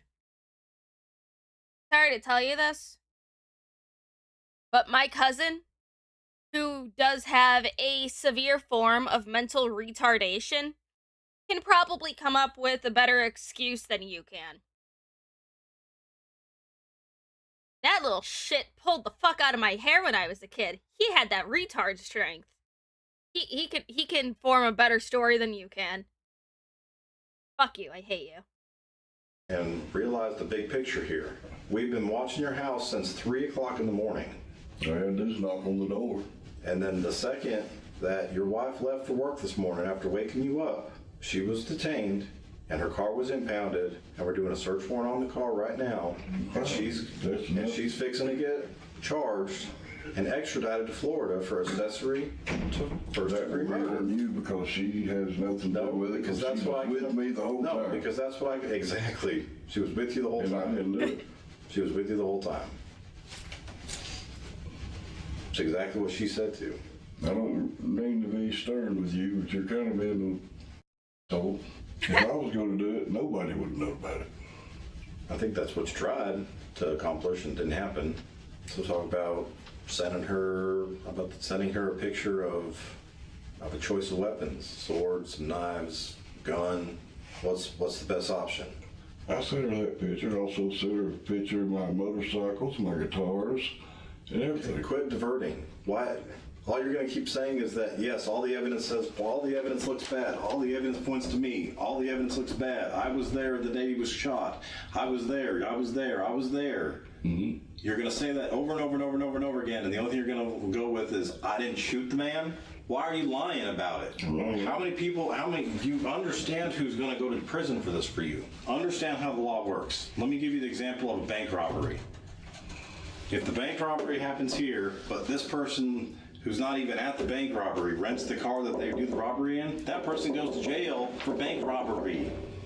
Anybody who had any connection to this murder will go to prison. Maybe you could just own it for a minute. I didn't kill the man. I want my life. Save your wife. Okay. That's fine. Not admitting something I didn't do. But despite Jason's steadfast commitment to his story, detectives find one last crucial piece of evidence in the car he and Angela took to Florida. In the center console right off the rear check here, we found this note. I want you to take a look. They wrote a note. Oh my fucking god. Please tell me. Please tell me that the note is just the dude's address. And just like a note from what's her face. It's like, hey, so he lives here. Oh, eat the notes. You eat the notes. Or at least throw it out the window. Or dunk it in some water. Something. Note. What does that say? So it says 77 Yes, I know the numbers, but I can't make. Cayo Grande, Navarre. That's a word? Yep. Red Toy Red. by Vincent. Colby Vincent. I mean, this handwriting matches all the notes and stuff that are in his. Oh, it looks like his handwriting. Well, that's the note that we found that was inside of your car, and that's the name, that's the address, where the murder occurred. So you weren't aware of that information at all? I love him. I can't believe this, and I'm not going to. Are you upset because he got caught, or are you upset because you didn't know this was happening? You didn't know this happened kind of in front of you. I'm not stupid or anything. I don't know. You're either stupid or complicit. Because, like, what do? Hey, honey, can you sit in the car and wait while I go to the bathroom real quick? And then he just goes off, shoots somebody, comes back. Oh, I'm sorry, dear. I took so long. I had to take a real big shit. Okay, let's go. Ugh. She's either stupid or complicit. It's one of the two. Killed the person whose name is on that piece of paper, who drives that car, who's in the presence of that little girl. He wouldn't do that. He 100% did that. A couple months later, detectives get their first real look at the data from Jason's cell phone. It locates him at the Cayo Grande apartment complex from 7:56 p.m. to 8:30 p.m. on the night of the murder. It shows him returning to the parking lot at 8:45 p.m. before leaving again at 9:39. The police report states that the shooting was reported to the Santa Rosa County Sheriff's Office at 9:43 p.m. I know Rachel did not shoot that man, and I didn't, so what am I supposed to say? A ballistics test later matches the bullet that killed Colby to Jason's revolver.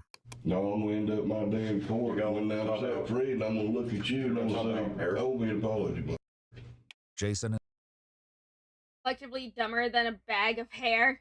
So we did see the Xbox Partner Showcase actually show some good games and more gameplay of Tides of Annihilation. I did not see it. We'll look at that later. is charged with murder, and as the detectives warned him, he wouldn't be the last to wind up in handcuffs. You guys have your IDs on you? One of you, Christina Moore? Yeah? Is that you? Yeah, why? All right, can you step out and talk to me real quick? What? I mean... Just step out with me right quick, okay? Go ahead and step out with me, okay? Can you turn around and put your hand behind your back for me? Hang on, and I'll let you know. Just hang tight. Please don't hurt me. I'm not going to hurt you. As long as you don't pull away from me or anything. She has a warrant for her arrest. For what? Accessory after the fact. What the actual... Capital felony. For what? Money's in the safe. And call... I believe it's a $150,000 bond.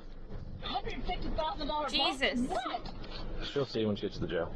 In their investigation, police found that an account belonging to Christy Moore transferred $100 to Jason Curtis using the Walmart payment app on the day of the murder. Perhaps not coincidentally, Rachel sent her mother $100 through Cash App that same day. My God, y'all come in 3 deep to arrest me? Yeah. Have y'all... It's a capital felony. For a side investigation. But I didn't do it. Well, hey, look, I don't know anything about the case. I just know what the warrant's for. Holes. In an unsent letter from jail, Jason wrote, "Christy, I have a tremendous amount of love in my heart. It belongs to no one but you," suggesting that his feelings for her had not faded over the years. That's... Investigators find that Jason called Christy's phone at 6:34 p.m. on the night of the murder, right at the time the child custody exchange was happening in the Publix parking lot. By the time police looked at her phone, that number had been deleted from her contacts. Wow. So that's why she stayed behind. Stupid bitch. I hate you. It should be noted that in a call recorded by the jail, Jason suggested that Rachel may have been using her mother's phone to communicate with him. I'm being arrested. You are. I had a damn speeding ticket in 25 years. Watch your hip. Down with the head. Got boom. Huh? Sit down with the head. Smash my boom. Yeah, sorry. Guess this makes more sense as to why they wouldn't give me my grandbaby if they think I had something to do with it. Like I said, I have absolutely nothing to do with it. Vented to my ex-husband. And he did this, not me. While Christina Moore was arrested for accessory after the fact in April, news reports say the state attorney dropped the charges in January 2025, stating only that recently discovered evidence had made prosecution essentially impossible. But that still left a few loose ends for case investigators. They're gonna be in trouble for being with him. That's what I want to avoid. Because Angela Fawcett didn't tell police that she and Jason were at the Cayo Grande apartments twice on the night of the murder, she was charged with accessory after the fact, capital felony, in May 2024. Her case is still ongoing. This man gets shot. I have no gun residue on me. I was where I was supposed to be, doing what I was supposed to do, and I still get arrested for his murder. Rachel Moore was tried and convicted of first-degree premeditated murder and tampering with evidence in April 2025. Good. She was sentenced to a mandatory term of life without parole, leaving behind a little girl who may have inadvertently solved the case before anyone. Oh my God. Oh my God, poor baby. What the fuck?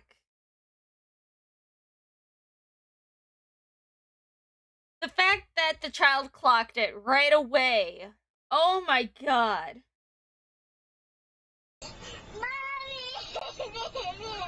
Mommy did it? Mommy did what? She didn't say that.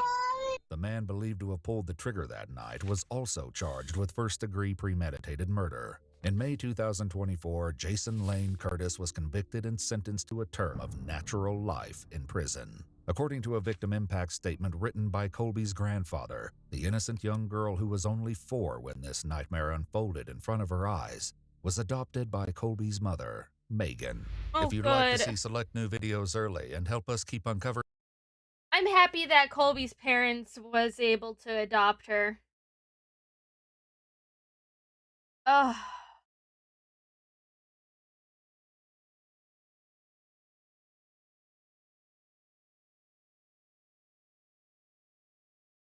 Jesus Christ. This poor child.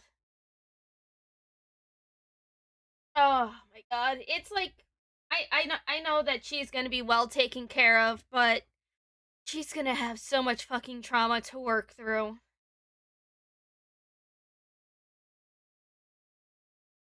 Oh my god. That is depressing as shit, man.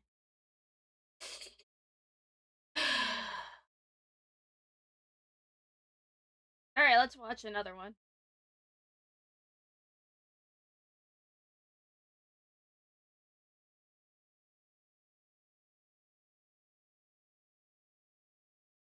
We already watched that one.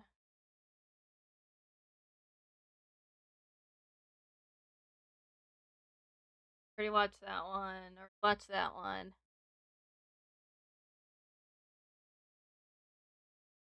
I don't think I actually watched this one fully. I just. My stepson just got bit in the throat or the side of the neck by a dog. He just run away. If I swear to God, if this is a case that I think it is, I swear to God, if this is the case that I think it is, I'm going to crash the fuck out. The blood, and he went like. Holy. Sorry. Holy. His whole entire face was filled with blood. I want to know why. Please don't touch me. I didn't do anything wrong. I can't. You guys don't understand how bad this is gonna get. On August 17th, 2024, a 6-year-old boy is mauled in a vicious pit bull attack, while his family attempts to hide the. Oh my God, if this is the case, I think it is. It's like anything to do with pit bulls. I always know there's gonna be the worst people on the internet in the comments. Because pits, they're not bad dogs. It's all about how you raise them. I grew up with pit bulls. I've owned 4 of them over the years. It all depends on how you raise them. Abused dogs will attack. Ones that are raised good don't. It's like any cases that involve pit bulls just being wrongfully accused of being the worst dogs in existence always piss me the fuck off.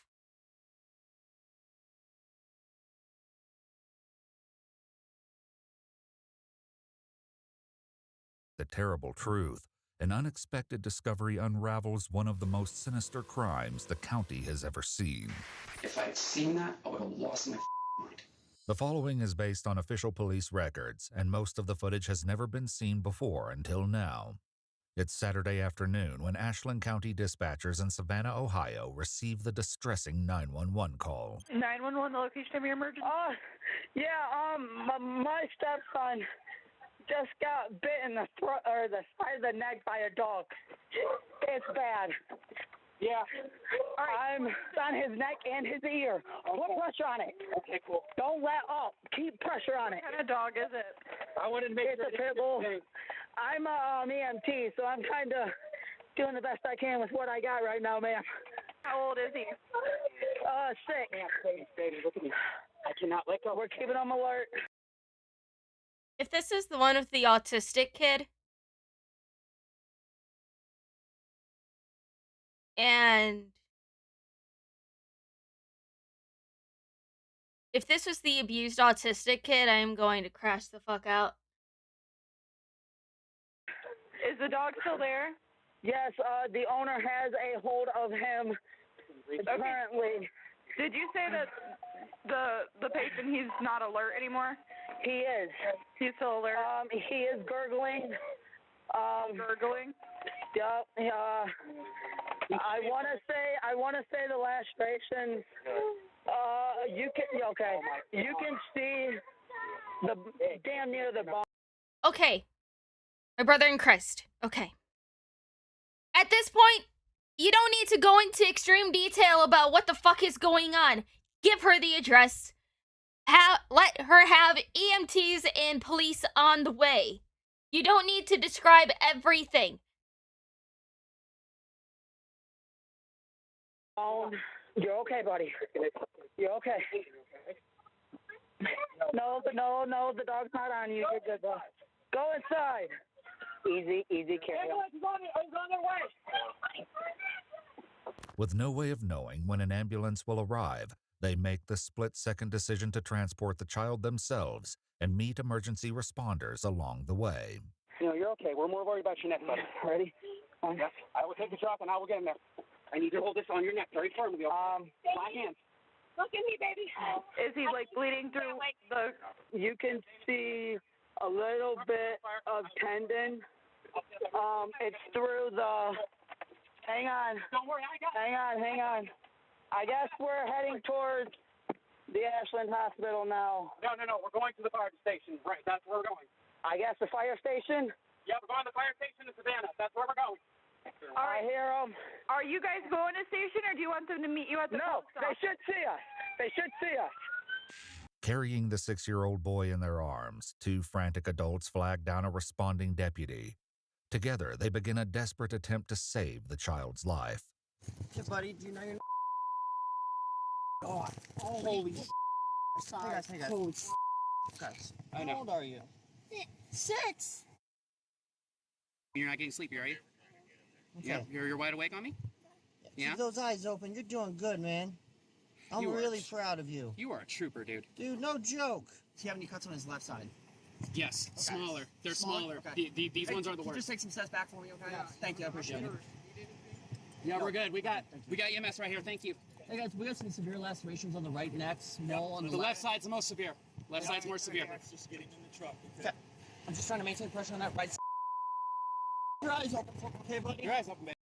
It's like, it's good to hear that at least didn't catch a tendon or tendon. It didn't catch an artery or anything. Because that would have been, there would have been no stopping that bleeding. I really hope that this kid survives. Baby, you're okay. Hey, guess what? You get to ride in an ambulance, dude. That is pretty cool. Is that? Hey, I gotta let go of his right side. Yep, ready? Go. Hey, grab your shirt. Oh, you're okay, bud. You're so tough, man. I'll text you all the information.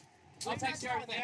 With the child secured in the ambulance, the deputy takes a brief moment to confirm the identities of the two adults and gather urgent information. So, go quick. Can I just get your driver's license? What's your relation to the whole scene? Go. I'm his mom's boyfriend. Mom's boyfriend, okay. And your dad, correct? Yes. Okay. Yes. Yeah. Okay. Cool. Right. You're good. You're with him. Okay. Cheers, Joe. Why the heck do they look like brother cousins? To keep you for a little bit because I have to get some kind of information.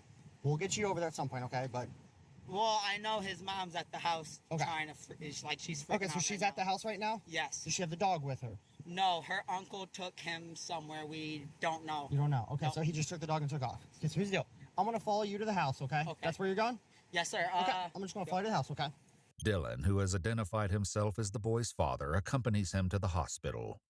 The deputy then follows 29-year-old Taylor Desiree Marvin Brown back to the residence where the attack took place. Okay, I know this is a serious thing, but my dude, I am so sorry your middle name is Desiree. Where's my phone and where's my kid? Hey. Hello. Hey, I'm Deputy Derry. Your mom?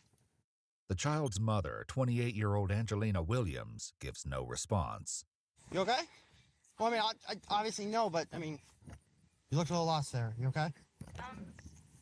Struggling, I get it. I feel like it's all my fault. Okay. He looks high. Here, let's have a seat, okay? I'm not going to make you stand up for any of this, okay? So, you said you feel like it's your fault. What was going on? I wasn't. They were out here picking up trash. Okay, like in the yard or the. Okay. Stray dog got loose. Stray dog? Okay, so it's not your dog? Okay. Like a neighborhood dog, you guys seen it around before or something? You don't even know, okay. So stray dog got loose. You guys like trying to hang on to it or something, or was it just Trying to, so my son was having a fit, must have hit his face. Okay. Ended up bleeding, and then the dog went right for him. your kid hit the dog in the face or the dog hit My son has autism. Okay. And he was having a meltdown, and he must have ended up keeping a.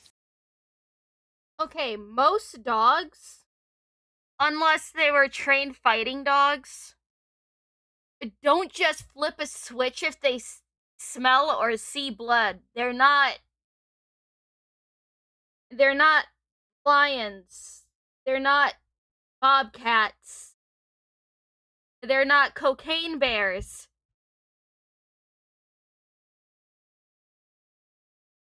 Ugh. Throwing himself to the ground, must have hit his face. Okay, and there's blood, and then the dog went for him. Okay. Why did you say you think that's your fault? My kid, my responsibility. To protect him. I get that. That's Like that's. hey, that's not your I know it's your responsibility, but that's not your fault, okay? Though the deputy's compassion seems well placed, the disturbing revelations to come will soon change his tone entirely. For now, his attention turns to the child's grandmother, who's covered in blood. Do you want me to get you some hand sanitizer, something to clean up? I washed it up. It keeps bleeding. Are you bleeding? I had my hands in the dog's mouth trying to get it off my grandson. Do you want to have a seat, okay?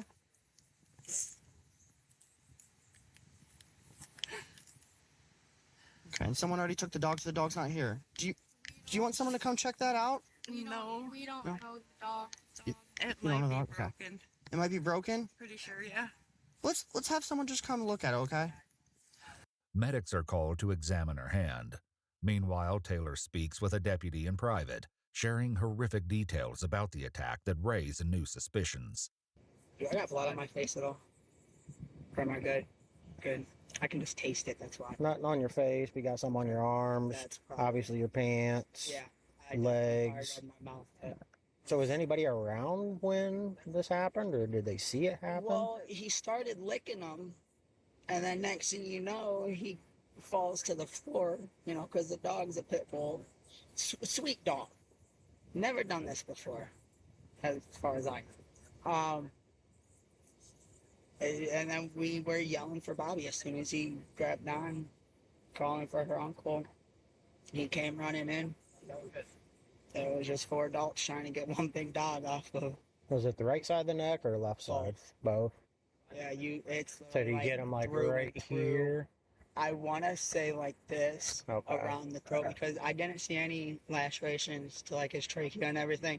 Mainly lacerations to the side of his neck near his carotid. I'm very surprised that dog missed his carotid. It's okay. The mother says that she has never seen the dog before.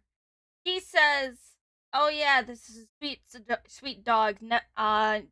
Don't think ever did this before, as far as he knows." Alright. But it's through and through, pieces of skin.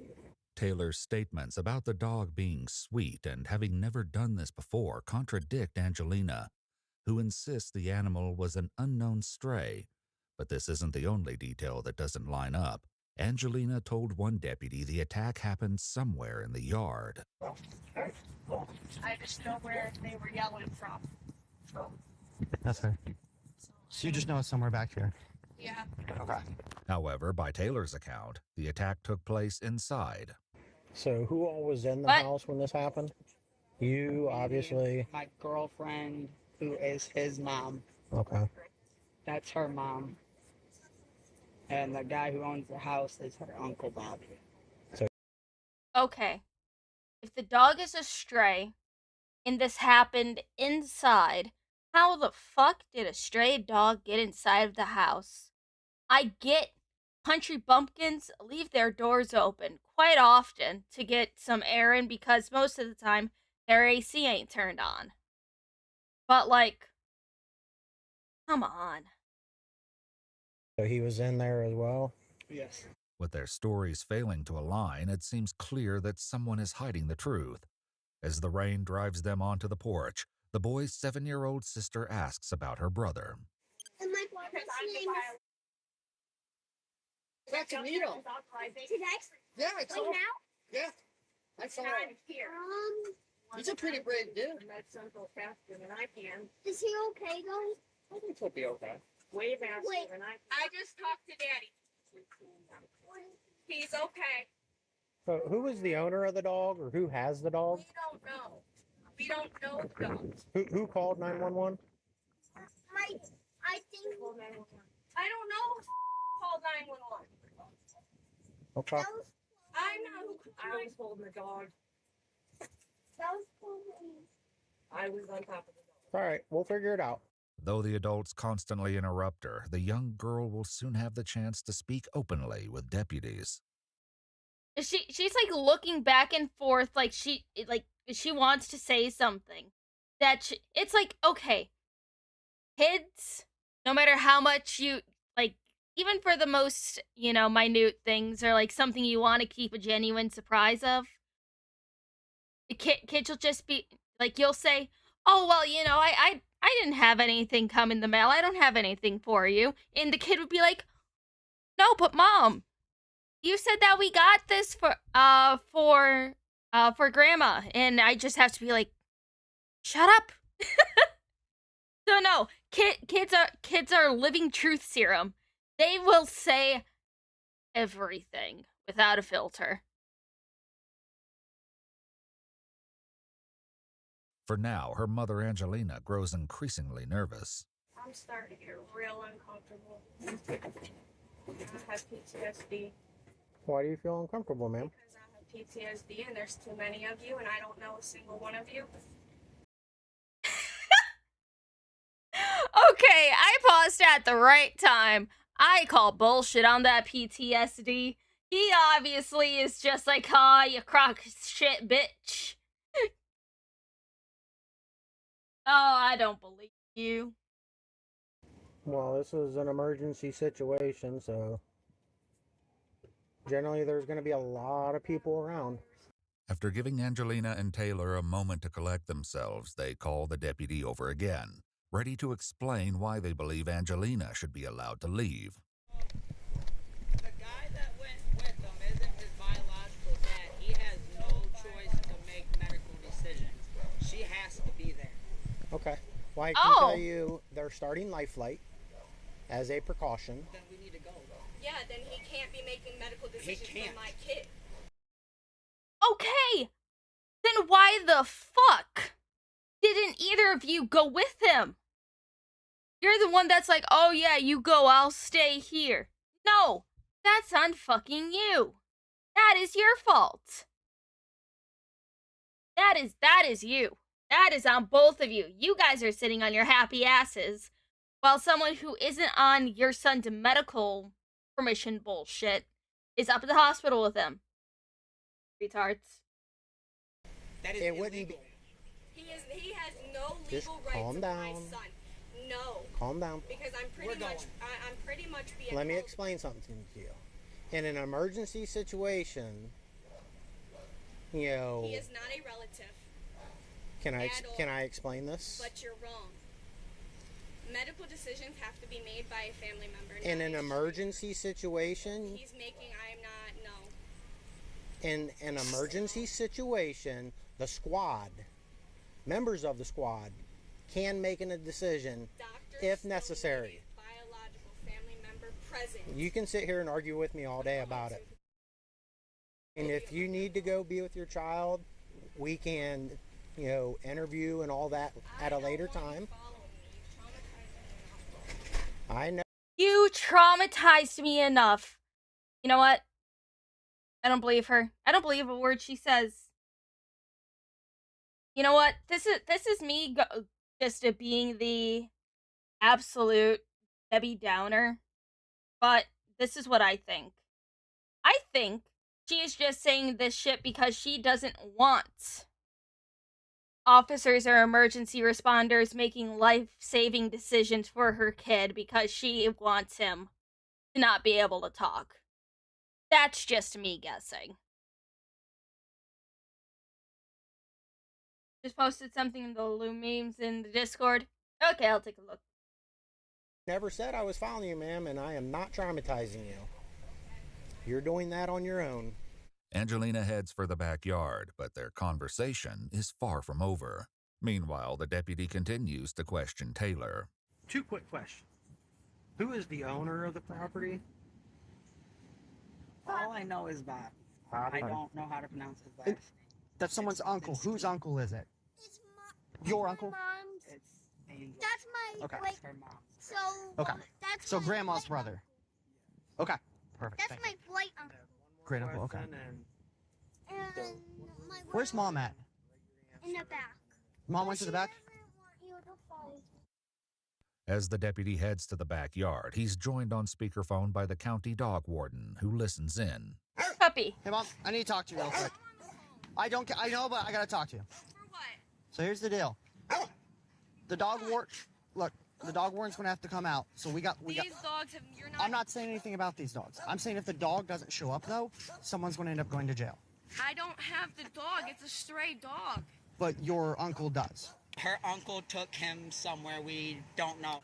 I don't know what you're. But okay. So where'd Bobby go? I don't know. He's my uncle. Do you question your elders? Probably not. I mean, if they're at my house. No. Okay. I have kids. Okay, so Bobby showed up, took the dog, and disappeared? He's not allowed to take his dog anywhere? So it's Bobby's dog. No. So, I think... stray dog. That's called. Yep. Obstruction. After catching the lie, the deputy returns to Taylor to see who else is hiding the truth. Hey, Taylor. So whose dog is it? You be honest, because it's about to get bad. Be honest. I'm giving you a chance. Be honest. Her uncle's dog. Okay. So good news, you're not getting a summons for falsification. Bad news that she is, because she didn't want to tell the truth. When the dog warden arrives, he reminds Angelina that he is a sworn officer of the law and delivers a sharp warning about lying to them again. I need to know a couple things. I need to know the dog's whereabouts now. We don't know. That's not gonna. We can't. We don't know. Yeah, but I heard you on the phone with him. Where did he say the dog was? What? I don't know what else to do instead of try to start talking about his mental health issues. Yeah. My uncle is liable to in the head. Yeah. Okay. With this dog. Very attached to this. This is why we're trying to tell you we don't know. We don't. Is the dog his emotional support animal? Because emotional support animals are trained not to snap, but the rare times that they do is because they're constantly bothered. Like, consistently, non-stop.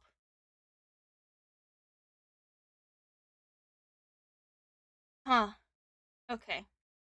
Can you call him for me? I don't have. He's not gonna tell us. It's what we keep trying to tell you. I've only been with her for like 4 months.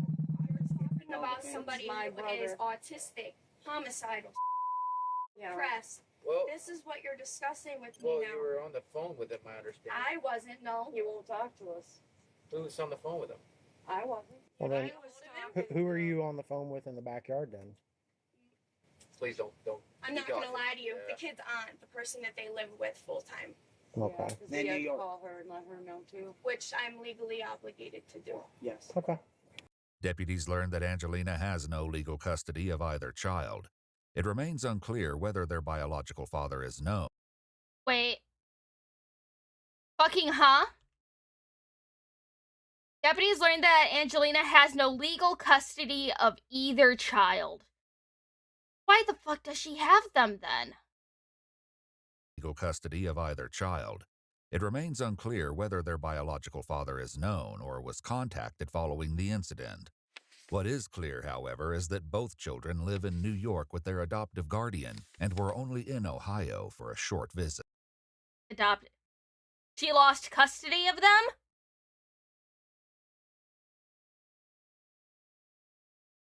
No. Short visit. Aren't short visits supposed to be, fucking supervised? Supervised visitation. Depending on why the fuck she lost custody.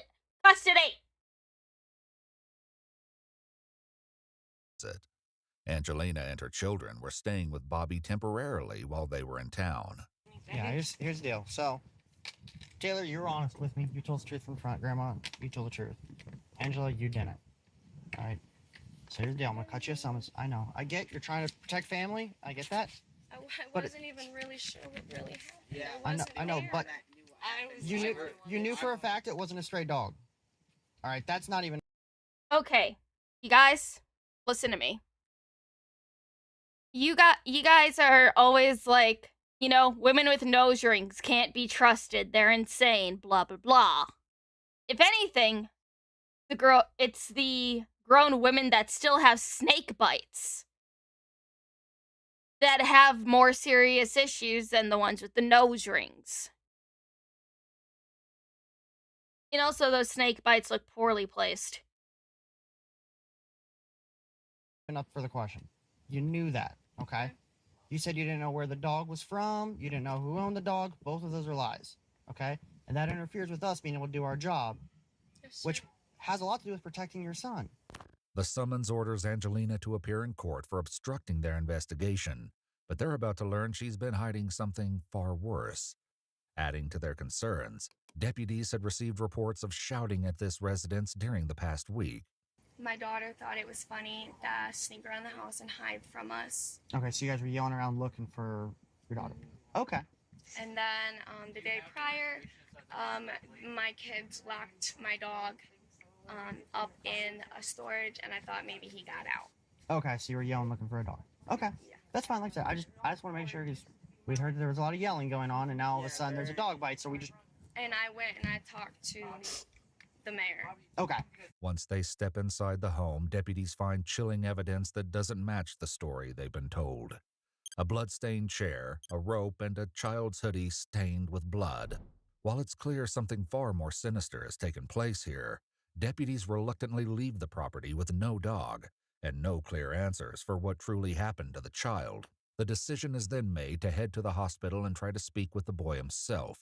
Before they leave, his sister has one more question for deputies. Wolf stitches?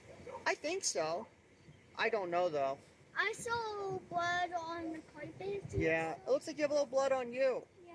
Yeah? Were you helping? Yeah. Thank you for helping him. I was trying to. I know, but it's hard. I didn't make it in time. Oh, okay. baby. You tried your best. That's all that matters, okay? Thank you for helping. Yeah. You did a good job, all right? High five. High five. Thank you.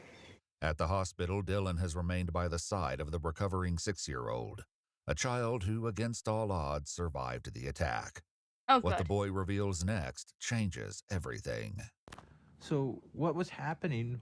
Those handcuffs, those medals, those metal ones, and those black ones, and those pink ones.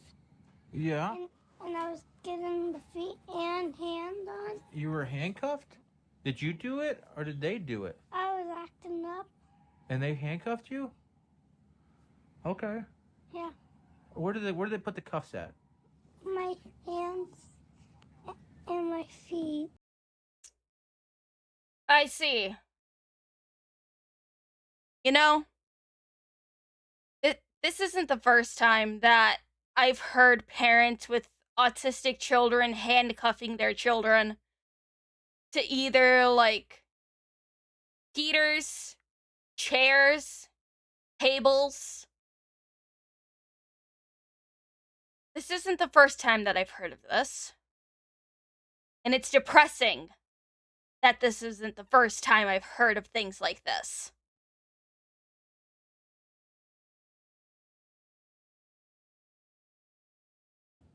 So when the dog came and grabbed you, was it barking or growling or? No, it just jumped on my neck and wouldn't let go. And wouldn't let go. Yeah, and then my dad was screaming, and then he came running in, Yeah. and then looked at my neck, and then I was outside, laying down on my daddy, and my sister came out, and was screaming. Uh-huh. Did the policeman help you? Yeah. Did he help you? That's awesome. And then the ambulance came after the police officer. And they helped you? Yeah. Oh, baby. Okay. I'm sorry, buddy, if I cry here. Oh my god. It's because the dog doesn't like me to cry. It's okay to have big emotions, right? I'm really sorry this happened to you, bud. I promise you, I'm going to people who did this will get in trouble, okay? Oh my god, that officer is holding together so well, but I would have started crying right away. Oh my god.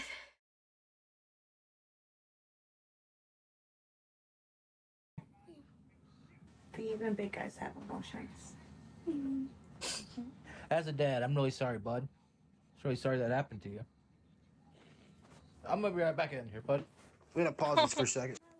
The interview leaves the deputy in tears, but the full scope of the tragedy has yet to be fully uncovered. When Angelina arrives at the hospital, the deputy tries to question her, but she tells him she did nothing wrong and wants to be left alone. She also says her uncle has returned to the house, only the dog wasn't with him. A deputy who is familiar with her uncle, 47-year-old Robert Bobby Mikulski Jr., arrives in the middle of the night to find out what happened to the pit bull. I was going to hold on to him, but when I pulled over to Smith Woods because I stopped at Aldersburg to get water, I had no bucket of water. I had to get water. I pulled in the gravel road where I was in the shade. I got out. I was trying to get him water. Deer took off with the deer. What after deer? Bobby offers to let the deputy inside, but he declines. The next day, investigators return with a search warrant, hoping to find the handcuffs the young boy described. They'll soon find far more than they expected, but not without pushback from Angelina. I have a search warrant for your house. I need to see it. I need to see that warrant. Because this ain't got nothing to do with it. Bitch! A boy was attacked in your home. Of course they need to search your house. She is probably trying so desperately to get rid of any evidence. Fuck her, I hate her. Because I didn't even know y'all were coming. So I'm gonna need to take all but like 2 or 3 of you, please step back. I'm gonna be as nice as I can with you, as cooperative as I can. Because at the end of the day, this has nothing to do with me. Angelina fights to keep control, but soon learns this will not go her way. Can you come down here for us, then? Can y'all back up? No, we have a I've search got warrant. severe PTSD and Maybe you come down here, okay? Either come down or we're bring you down. please don't touch me. Listen, please We're gonna move. detain you. Please do no, because he's gonna run and I have no reason to detain We're him. gonna detain you, so come down here. I need to make a phone call. Ma'am, you're gonna get detained. You need to Your step dog- off the Your porch. dog gonna bite me? Yes, it's why I Come asked down you here. to move. You're gonna get detained. Come down here. You're not gonna get a chain. Slayer, sit. I need to call my mom. I want to know why. Please don't touch me. I didn't do anything wrong. Sheriff's office. Step outside, Sheriff's office. Who else is here? Who else is here? Okay. All right, Bobby, come on with me, buddy. I'm just gonna guide you out, okay? I'm just grabbing your wrist. There's nothing on me. You're good. Okay. Wanna grab your wrist, Bobby? Go ahead. Hey, Bobby.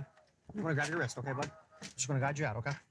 Deputies are careful with Bobby, as a propane explosion years ago left him scarred and disabled. Oh, But shit. once they realize the pit bull has now mysteriously returned to the house, Bobby begins to resist. Don't start this shit. Sit down. Hear me?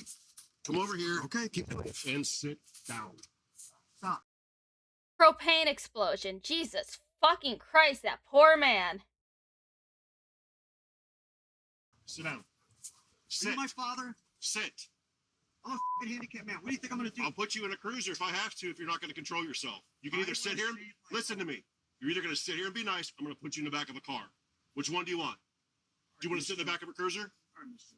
I'm trying to. I'm trying to get you to just sit down and relax for a few minutes while we do what we need to do. I've been calm. Can I speak, please? Because I've been real nice about this whole thing. Oh, shut up, bitch. Criminally possibly can. That dog is a special kind of dog. That dog is trained to protect my uncle at all costs. That's what's going on up there. And that is what's going on now. The minute he sees Bobby, he is going to stop, and you're going to be able to gain access to him. If you kill my dog, it's going to escalate. Without even talking about anything, we are talking about taking pictures of something. Okay, well, when you guys showed up, and that's kind of why I asked the questions I originally started asking, all I asked for all but a couple of y'all just to take a few steps back. No, we don't. That's all I had asked you. The thing is, you don't control this situation right now. We are in control of this. Okay, but you are trying to control everything, and you're not. It's not going to happen. I'm not trying to control anything. Yes, you are, by telling us that we need to back up, by telling us what we need to do. That's not how this works. Mental health issues are a form of my right. That is my right. Inside, deputies follow the sounds of barking. It's like, I'm sorry, but at this point, your mental health issues don't matter. Your mental health issues don't fucking matter. I don't care. Coming from upstairs. Is that the one that bit it? Huh? Yeah. Be a shame if they tried to attack one of us. Did it sound angry? Yeah, it doesn't sound happy about this. Did you check both of these rooms? Yeah. I take that shield if you're. Yeah, give me that shield. Down there in the bottom of the. Here, dog catcher. We need a fire extinguisher is what we need. We have some, don't we? Or a taser. Or a shield or a gun or. Choosing not to approach the animal with lethal force, deputies rely on just a shield and a dog pole as they slowly open the door. Not in here. Other room. There's a little. It's tucked. Oh, he tried to hide it. The barking leads them to a small cabinet blocked with chairs, which have to be removed Oh one my at a time God. before they can open the door. Using the shield for cover, they work to... He shoved a dog in a fucking crawl space? Seriously?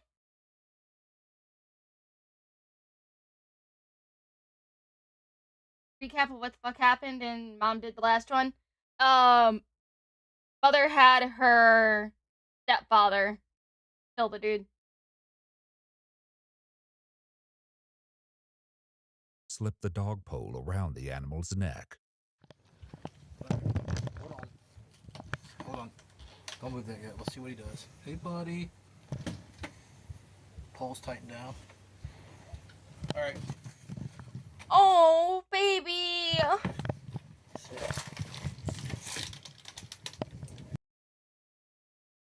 Don't tell me that's a fucking spike collar on that dog, too. Oh, baby.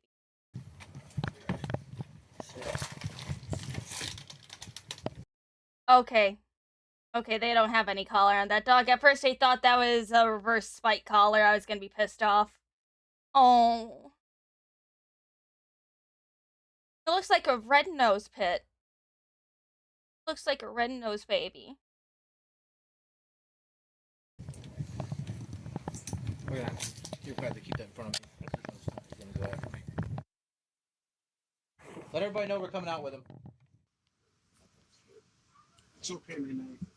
Mason, you're okay, baby. I'm not gonna do nothing. I'm telling you to back up and give you an order. No shit, I hear you. That dog's not Oh, gonna... baby.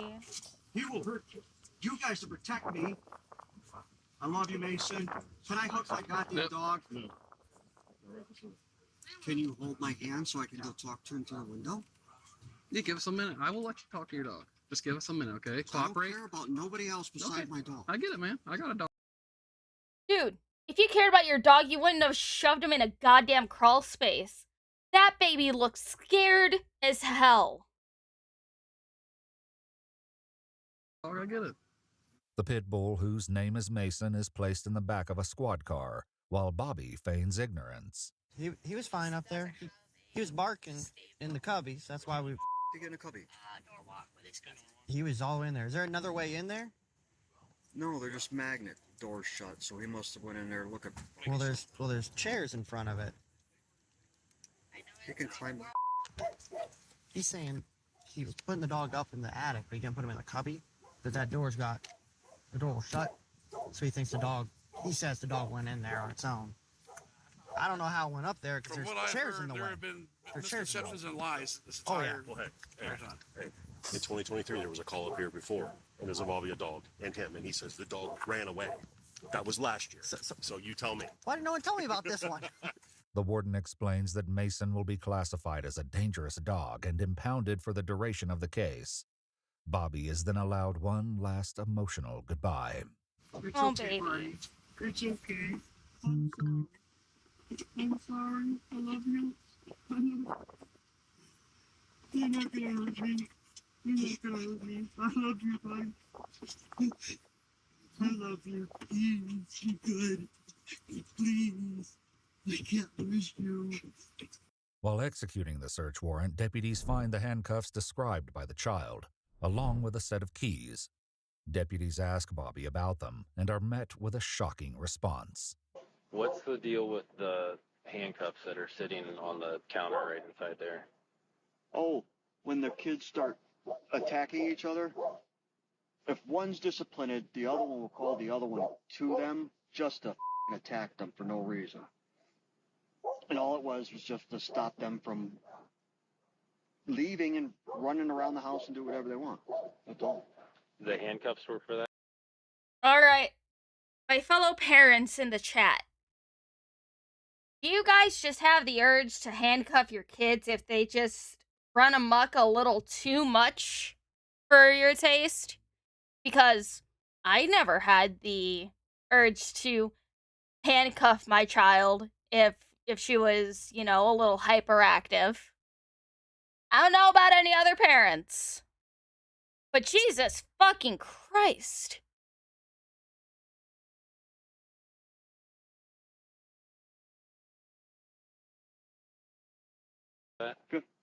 Because if they keep going down that road, they're going to end up criminals in handcuffs. Through a series of interviews, deputies will uncover the horrifying truth of what happened to the 6-year-old boy and who is responsible for the attack that nearly ended his life.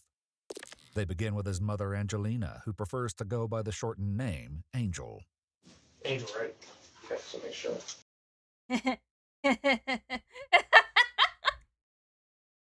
Oh no, I want to be called Angel. Yeah, says the most evil fucking bitch in the world. Fuck you, I hate you. I'm Aaron. Not being rude, I guess, I'd much rather meet you guys on a different. I'd rather work with you than against you. Okay, that's what we're here. Just, we're here to I'm talk. scared. All I want to do I know. is just go home and I get be it. my service dog. Because I could really use him. The investigators explain that they need her side of the story and ask her to start from the beginning. My boyfriend was there, we were all hanging out, we were having a good time. The kids, they're grounded. They got in trouble. My son didn't want to listen outside. Though she didn't elaborate on why, the 6-year-old was able to explain further. What were you doing that they had to feel like they wanted to handcuff you? I wasn't cleaning up nature. You weren't cleaning up nature? Does that mean dog poop? Yeah. The dog pooped in the house and you didn't clean it up? No, outside, because we have dogs inside and outside. Okay, so you weren't cleaning up, so they brought you inside and handcuffed you. Yeah. Okay, What? who did that? My mom. She put both handcuffs on your feet and your hands? Yeah. Does he have behavioral problems? He does. Okay, what is he? He's all. You know, I didn't like cleaning up the dog shit in the yard when I was a kid. Want to know what happened when I was being a little shit and it's like, no, I don't want to? I just got sent to my room and my TV unplugged. My parents never handcuffed me to anything. Did I get my ass beat with a belt once? Yes. But I only ever got beat with a belt once and never again because I learned my lesson.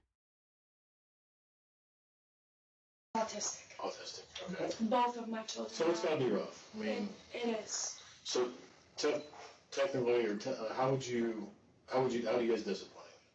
Normally, it's in a chair, in a room, sitting down, grounded. We'll take TV away, take like treats away, take outside away, take anything you can think away.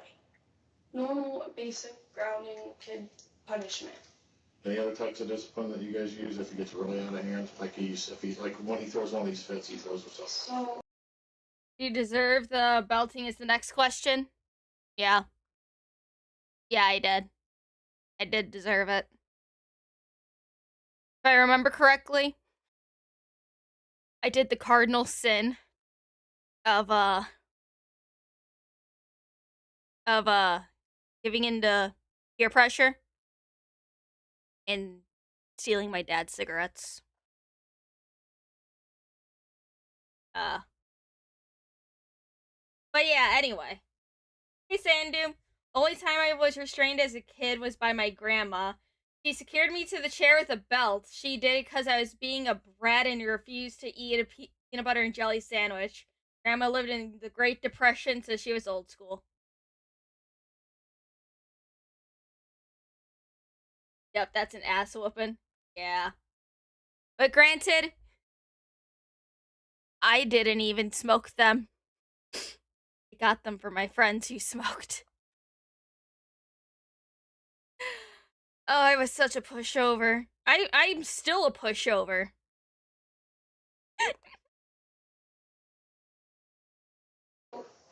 I know what you're looking for. My uncle had told me that I could use handcuffs. Okay. I never thought that there would be anything wrong with that. Okay. Especially if he's at risk of hurting himself or somebody else. As she continues, Angelina explains that her attempts to restrain her son came with challenges. He was hitting me, kicking me. He tried to bite my boyfriend. And it was, And do you know what you do when your kid tries to bite somebody? Give them a very quick smack on the mouth. I also got smacked on the mouth when I was being a smartass towards my parents. My dad was mean. It's like he would smack my mouth with the very tip of his fingers. Like, it hurt. It stung. I talked back to him. Just fucking smacked on the mouth.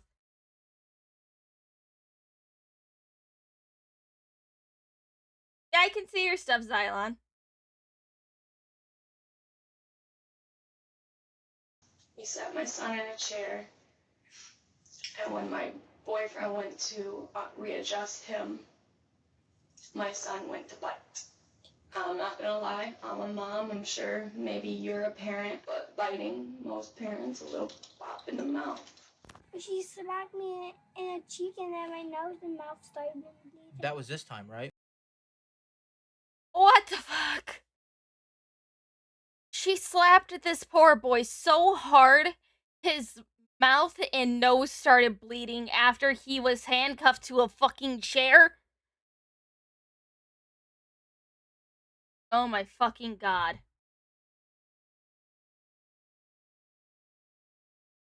It wasn't that you hit somebody's arm, was in it? the cheek. No, I was trying to bite my tail, my mom's boyfriend. And then that's when she hit you? Yeah. But you didn't hit your nose on his arm? My nose hit him. Hit him or she hit you? Who hit you? What made your nose bleed? I don't know. It only happened is my nose started bleeding and my mouth. And I was coughing up blood. Taylor was also asked about this particular incident. Did he try to bite you or did he bite you? He tried to. He tried to on But he didn't bite the you. arm. No, and that's when I think he may have hit his nose, and maybe that's how his nose started bleeding. But then wasn't because Angelina smacked him. no, she smacked him in the mouth, but it was just she didn't smack him that hard Why did they try to bite you? because he was trying to get up out of the chair. It's uncertain whether the nosebleed was caused by Angelina striking him or by his face colliding with Taylor's arm. What is clear, according to his sister, is that the dog was quick to notice. So Mason smelled the blood and went all the way to the. He took one whiff of the blood and he went like, and then he ran to his, and he grabbed his neck, both sides, and then Grandma was trying to like get open my mouth, and then she got bit on her finger and on her thumb, and now she has a band-aid, and sick now. Now he's okay. Yeah, he's at the kids' hospital now. He's up and moving. The children's grandmother also explains what happened just as the dog attacked, and she tried to intervene. My grandson's sitting on the floor, and he's crying, and I'm looking at him. The dog's right in front of me, and I'm like, what is that? And I had to take a closer look, and I'm like, Angel, he's got a bloody nose. And then all of a sudden he coughs, and blood pours out of his nose, and I started to panic, and I was like, go get tissue now. And with him choking, I thought he was choking on blood. That's not good, right? So the dog's right in front of me. And the dog's turned this way. My grandson's on this side, and he's sitting on the ground. So the head of the dog is level with my grandson. I'm standing up, and as soon as he started to choke, I'm not paying attention to the dog. I go. Hold on. So, Grandma's giving her side of the story, but she's obviously not acknowledging the fact that the kid is handcuffed to a goddamn chair. Go to grab him. The dog spins back the other way, grabs my grandson by the throat, and the next thing I know, I put my hands in his mouth and started holding the dog's jaws and screaming for my brother. She explains that after she shouted for help, Bobby rushed in with Dylan, the man the children call their father. Dylan explains what he saw next. When you get there, where is he cuffed? In the front or in the back? His hands were cuffed behind his back. His hands were cuffed behind his back? Yes. This when I said this kid was literally defenseless, I meant it. Wow, man. His gravity's a lot. I am shocked that this kid is alive. Because that dog was literally less than 2 centimeters away from his jugular vein, dude. I'm fully aware. How was his feet cuffed? Show me the feet. How was his feet cuffed? You know how you would you know how like some prisoners would have the cuffs in between their feet, but they were normal like handcuffs. They were like this. Yeah. He was literally like this on the floor, laying down. Yes. Oh, babe. When I got in the room, yeah. Can you Jesus show me on the floor Christ. what he like? He was when I got on the floor. He was like this. Dog here. Okay. Thank you. No problem, dude. Like I told you, nobody's safe. This kid deserves justice. I hope you mean that. I do. As a father, I should have killed that dog myself. As Dylan directs his fury at the dog, investigators confront Angelina and catch her in yet another lie. How did the dog? Oh, hi, Seku. How are you? It's interesting first stream for you to join in on. We're watching true crime stuff. How are you?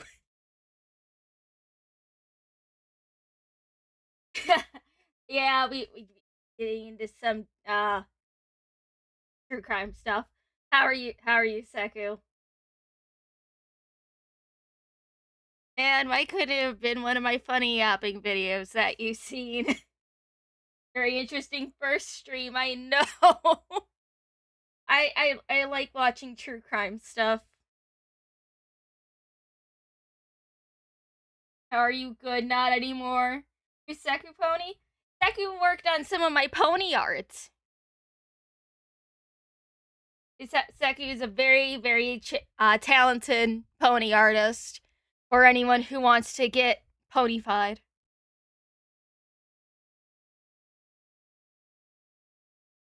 Anyways, let us continue.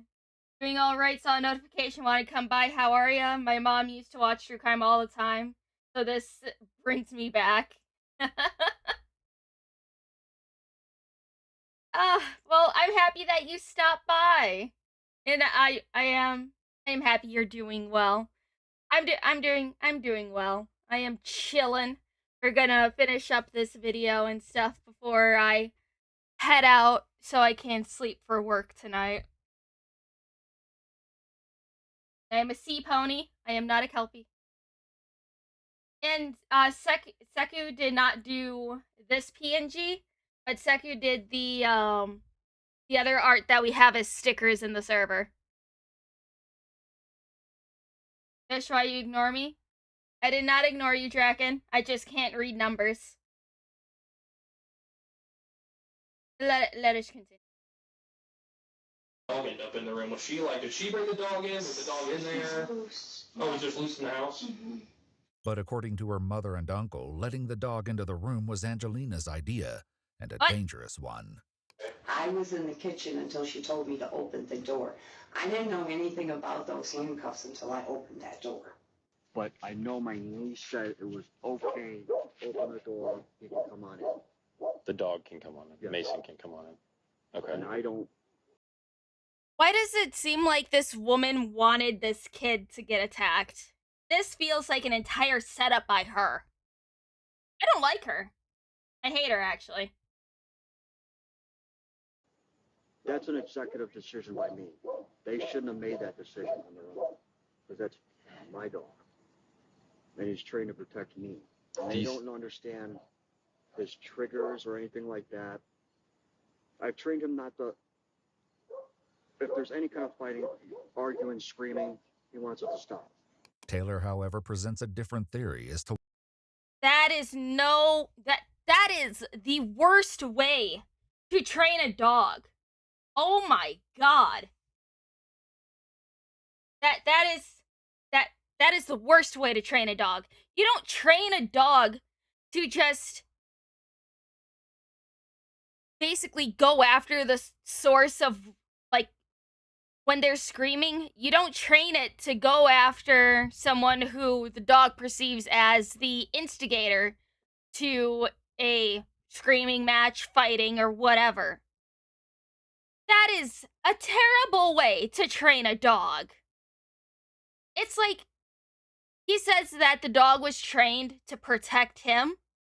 You train the dog to go after somebody if you are being physically harmed. Not to go after somebody who is screaming or making any type of loud noises. The hell is wrong with you? Oh, I hate people. Work hard, Lumi, take life easy. Oh yeah, I am just chilling. But as soon as December hits, I am going to be working some serious overtime. It's going to be great. why the dog attacked. I kind of blacked out because I thought he was just licking him at first because the dog's never been aggressive towards him. He's a nanny dog. He's protect kids. What we thought happened was when she went to go pick him up off the floor, he thought she was hurting him. And instead of getting hurt, he got him. Whatever the reason, during the attack, the child's hands and feet were locked in handcuffs, leaving him utterly defenseless. Did you see bleeding? Yes. Did you see cuffs on him when he was bleeding? Mommy took them off. Okay. And his whole entire face was filled with blood. Yeah, I saw it. Still, despite multiple adults seeing the child handcuffed, none of them chose to tell law enforcement once they arrived. So I asked her, I said, How was why his hands? in front of him? I asked her, I said, why the is he wearing handcuffs? And he started to choke, and that's when I went to, and I never got the answer before the dog turned. Being locked in handcuffs is suspicious as fuck. Oh, the reason why he was in handcuffs is this is the answer from the mother. That when he throws tantrums, because he's autistic, when he throws tantrums, she handcuffs him. This is a very common occurrence, apparently, for this household. And she has no legal custody of either of the kids. They're just there for a short visit. So this was this could have been fully preventable. It's terrible. I hope she goes to prison for life because of this, and she never sees these kids again. When you guys are on the scene not telling us that, is somebody telling you not to say it? Huh? Somebody telling you not to tell me about the cuffs? No, no. How do we decide to lie? I don't mind telling you because for one thing, my grandson's going to tell you. He already did. Yeah. But why I didn't did understand why he she's tell doing it. me? Because that changed everything, right? Yeah. This morning when I got there. I'm not going to lie to you. I cried when I was interviewing him. It hurt me that bad. Well, that was the first time I saw her do that. I swear. He couldn't defend himself. Yeah, he couldn't, and that's what I was pissed about. Even Dylan withheld this information, a puzzling detail given his outrage at seeing the child restrained. And I had no idea about the handcuffs or anything like that. If I had seen that, I would have lost my mind. I would have straight lost it, dude. So, but I was outside, all of a sudden I heard the commotion. I heard everything go off. I was like, what is going on? So I went into the house, everyone's screaming, and I get into the house, and there it is. I got Angel's mom with her hand in between the dog's jaw and his throat. I see Bobby on the back trying to choke this dog out, and I immediately jumped in and took my hand and crushed this dog's throat, trying to get this dog to release.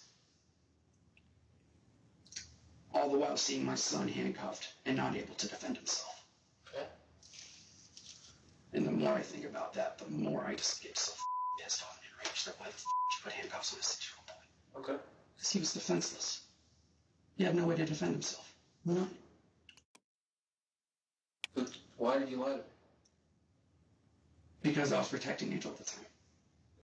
Dude, it's like, okay, at this point, you either choose to protect the child or you protect the lying mother. It's like every adult here is at some level of wrong and guilty. It's like they were all talking over the older sister of this boy, not letting her, say what she's seen. She didn't get a word in until she got to the police station for the interview. Everyone here has varying levels of guilt. And I want every single person punished.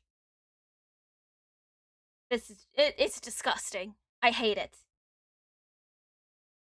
Did anybody tell you to do that? No, I did it on my own. And knowing now that was the wrong thing to do. Burdened by guilt, Dylan will soon reveal even more details he has kept hidden until now.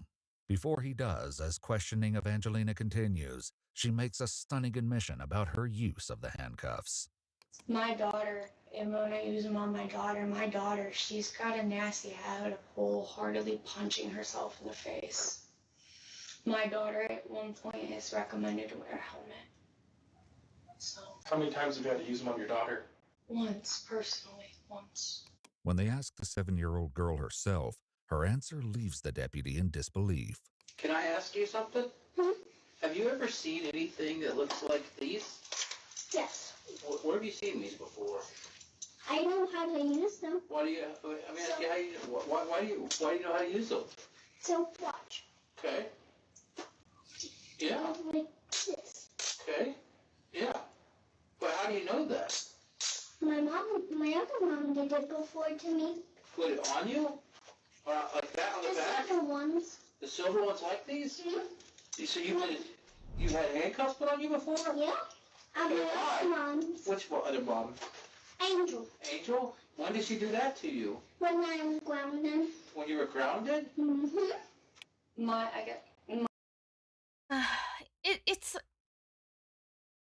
It's like I'm happy that she can at least, well, she still sees this as like a game, like at least the handcuffs.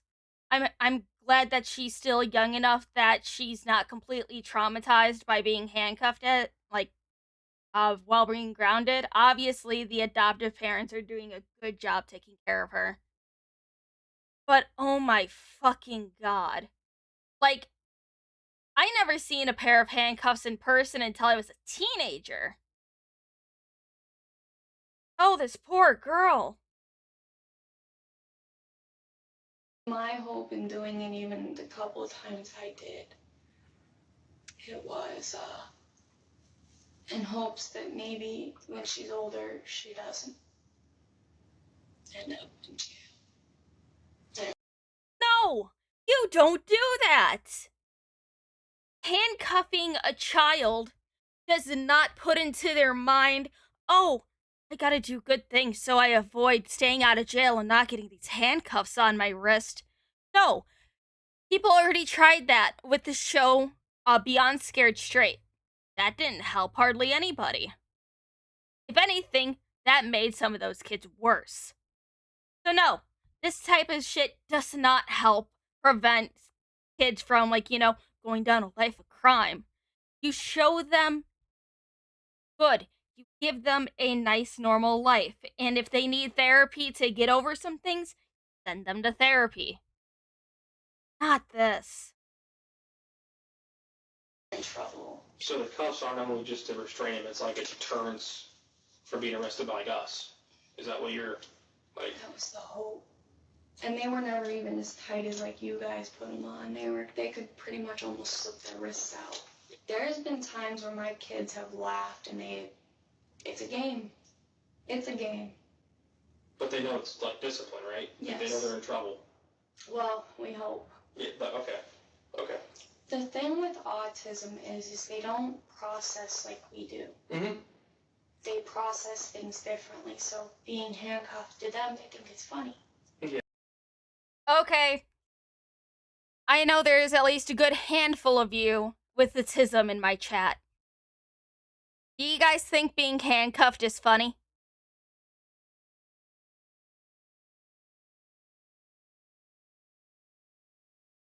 Fuck is up with this woman? I don't know. I don't know.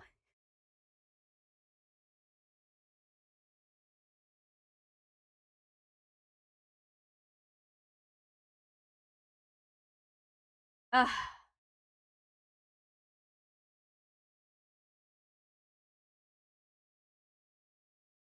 Analysis processes things more, not just differently. I'm about to throw hands with this woman.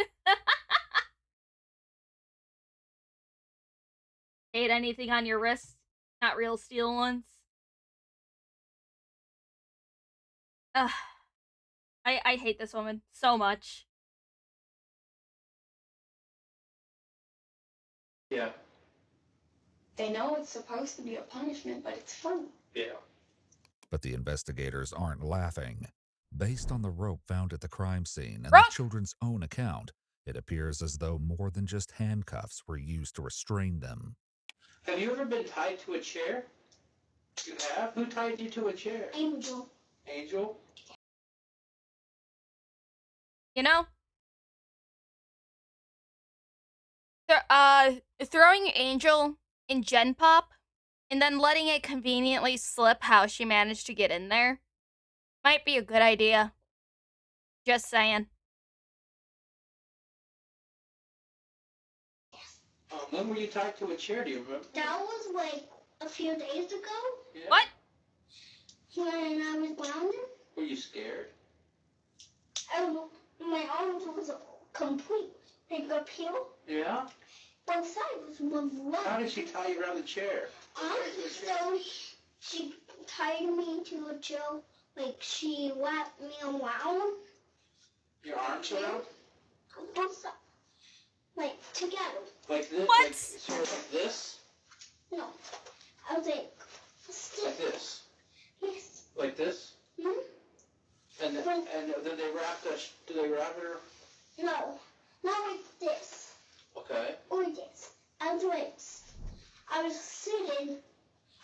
on my lip.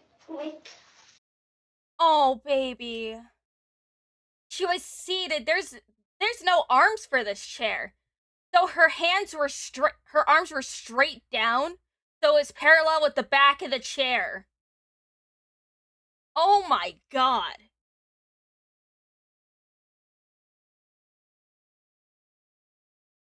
Who's the guy in white? That's probably the guardian ad litem. You know, the person who the police officer is assigned to the child to, keep an eye on them over interviews since the parents are being questioned.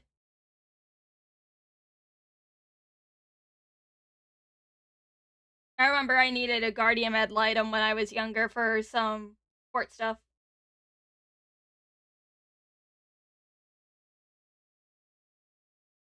With my legs like this. And she was laughing me to my my hands was on my lap, and she was laughing me lap. Did it hurt? Yes, but it was rubbing on my skin. Oh, baby. Was saying, "Let me go." The presence of the rope at the crime scene raises the possibility it might have been intended to secure the handcuffed 6-year-old to the chair before his attack. Did they tell you they were going to tie you up with that rope? No, I just hold them Who was holding it? to tie. Was anybody holding it when they said that? What? Tilly is Mommy's boyfriend. Did you hold him down like while Angelina put him in handcuffs? No. Or did He sat there. he just let her put him on? Yeah, because it wasn't the first time. So he just knew. He knew that's the punishment. And it was hands and feet, right? He didn't fight it. He sat. He. Okay. No, that is no. That's not a reason to justify, oh, he was just sitting there, so it was okay. No. That child literally said he got slapped so hard by his mother that he started bleeding from his nose in his mouth. You piece of shit! Oh, I hate him. He sat there. Did you ever have any conversation with Angel that it might be inappropriate to handcuff a 6-year-old autistic child behind the back? Yeah, it's wrong. I felt bad. You know, I really did. I can't discipline the kids. I got told by the guardian and her, I don't discipline those kids. But you did say that you held him down in the chair, held his head back while he's handcuffed behind his back. That sounds to me like you're assisting the discipline. Yeah. So I'm going to be honest with you. You're going to be going to the county jail tonight, Ashland County. Okay? So let's walk over here, okay? As Angelina faces the reality of her own imminent arrest, panic sets in. I'm staying here, ain't I? You are. I'm not gonna lie to you. Why? We can't listen. How long am I gonna be here? Hey, listen to me.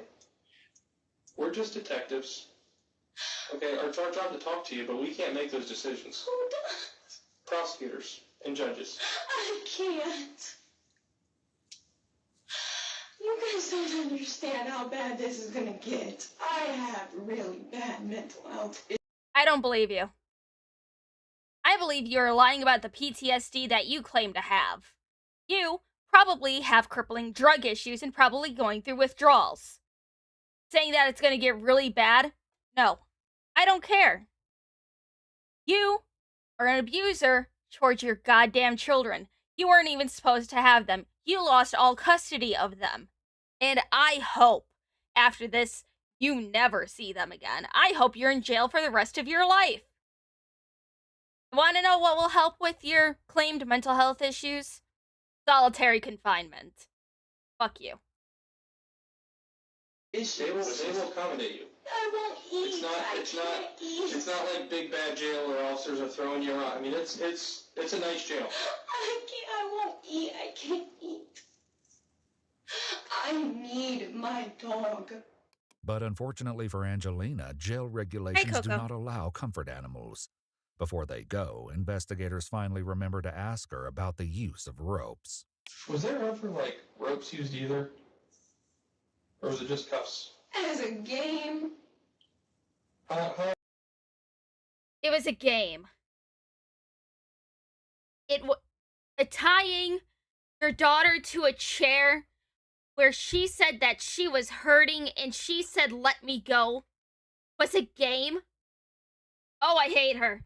Oh, I hate her. Hi, Coco. I'm sorry I'm yelling. How often did you use the rope? Once, and it, like I just said to you, it was Okay. we were just playing. Was it on Saturday? No. Who usually used the rope? I didn't. It was It's just a game. I was playing with my kid. Yeah. However, Dylan discloses he once received Snapchat evidence pointing to a darker truth and faces backlash for not coming forward sooner. So tell me about this Snapchat. She sent me this snap of tied it to a chair, explaining the rope. Because that hit me on the way here because you asked me about it. Okay.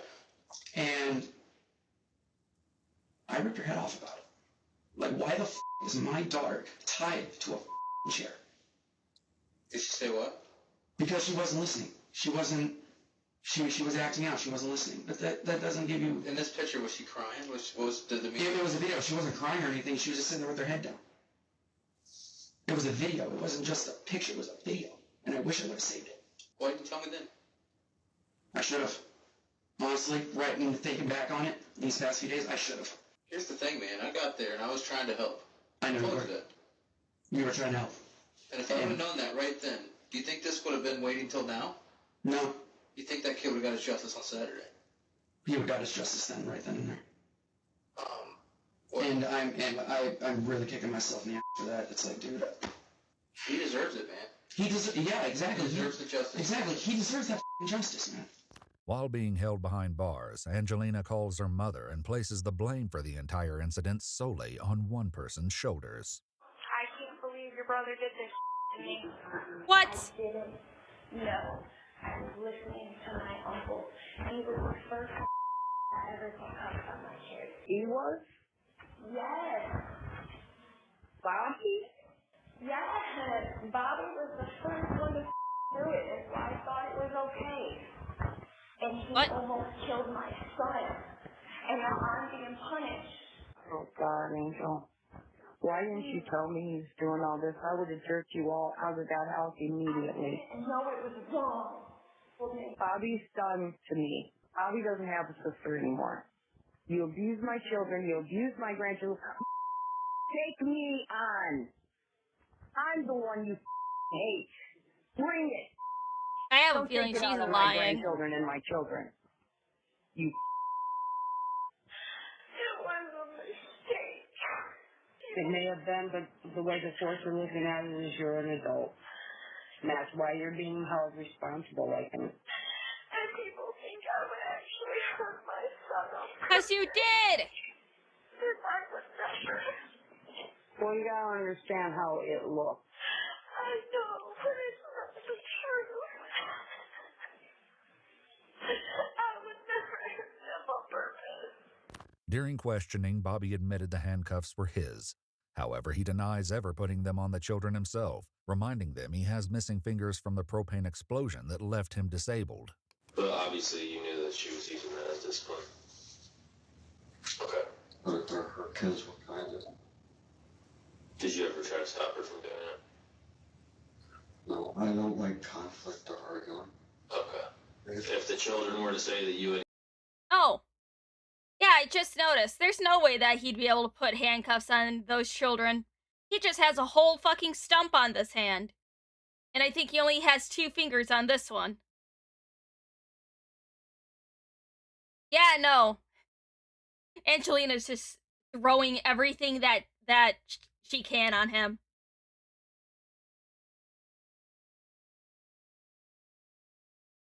I didn't even notice he was missing an entire hand until now. Jesus Christ.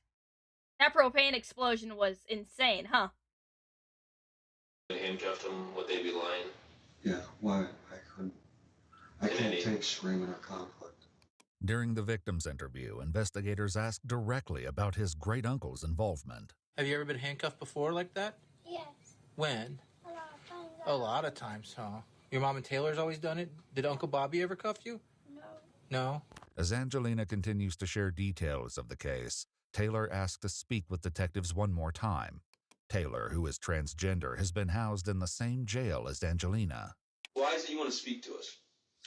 Because I haven't been able to get my side out. And from all the other females talking in here is what she's telling them. It's like, all I say is, no, that's not what happened. No, that's not what happened. And it just frustrates me because I don't know if she is saying it because it's talk. Everybody talks, Taylor shares a written confession admitting to helping Angelina cuff the victim's feet, as well as holding him down in the chair. According to the confession, the two... Wait, hold on. Is his statement? Hold on. Saturday, August something. I was in the living room in the kitchen area with Lauren and Bobby when Angel called me in the other room, and at the time his hands were cuffed behind him and one of his feet was cuffed. She had me do the other one, and then I picked him up and set him on the chair. The rope was already on the back of the chair.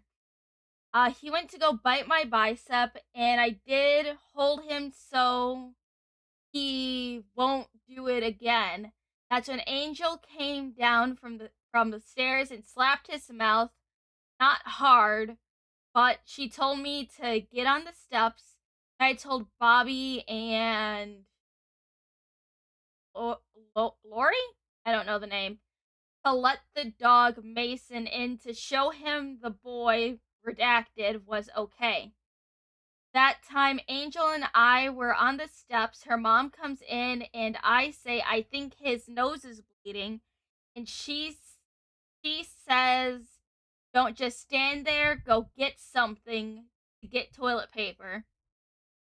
Wait, Angel goes down, and at the time, the dog was sniffing around, and around doing nothing. I was still on the steps. Laura said to get the cuffs off, and the next thing you know, I see her something redacted and the dog on the floor, and Laura is yelling, he got him, and when I looked back, they were on the ground by the couch. I go down and try to pull him off. I can't, so I call Bobby in. He's putting the dog in a headlock, still not letting... Wait, hold on. Did this dude really quote John 14:6?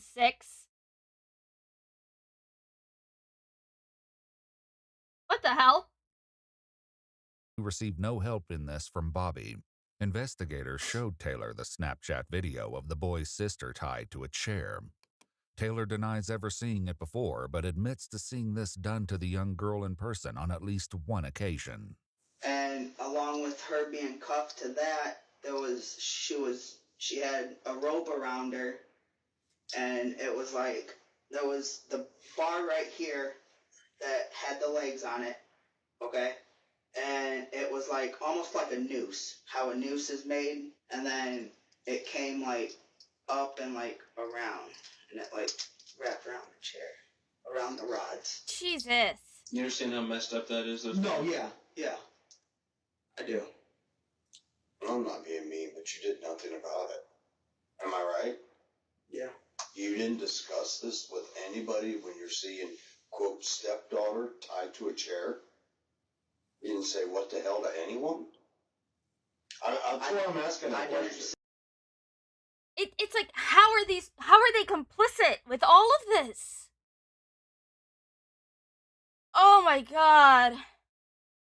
I hate all of them. Say nothing. No, I thought about it. Yeah, I didn't. You walk into a room with your stepdaughter that you know. Up. I know. She's tied to a chair for the first time you've ever heard of this, seen this, anything, and you do nothing? I know it's up. Yeah, that's the words I would use. Though by all accounts, Bobby didn't restrain the child, he did lie to law enforcement and took steps to conceal the dog, Mason.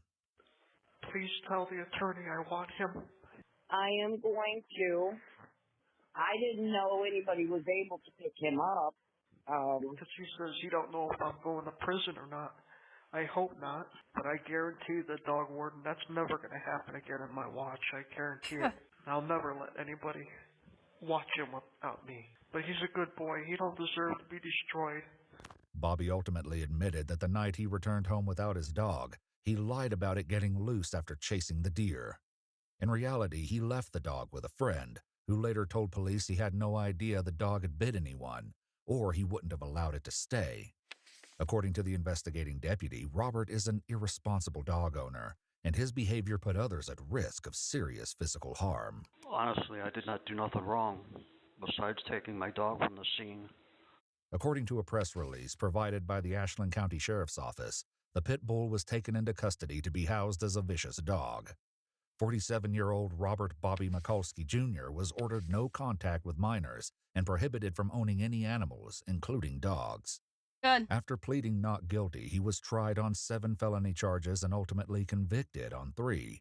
2 counts of complicity in the commission of endangering children and 1 count of tampering with evidence. He was acquitted on the remaining 4 charges. On July 21, 2025, Bobby was sentenced to 9 years in prison, with 337 days of credit for time served.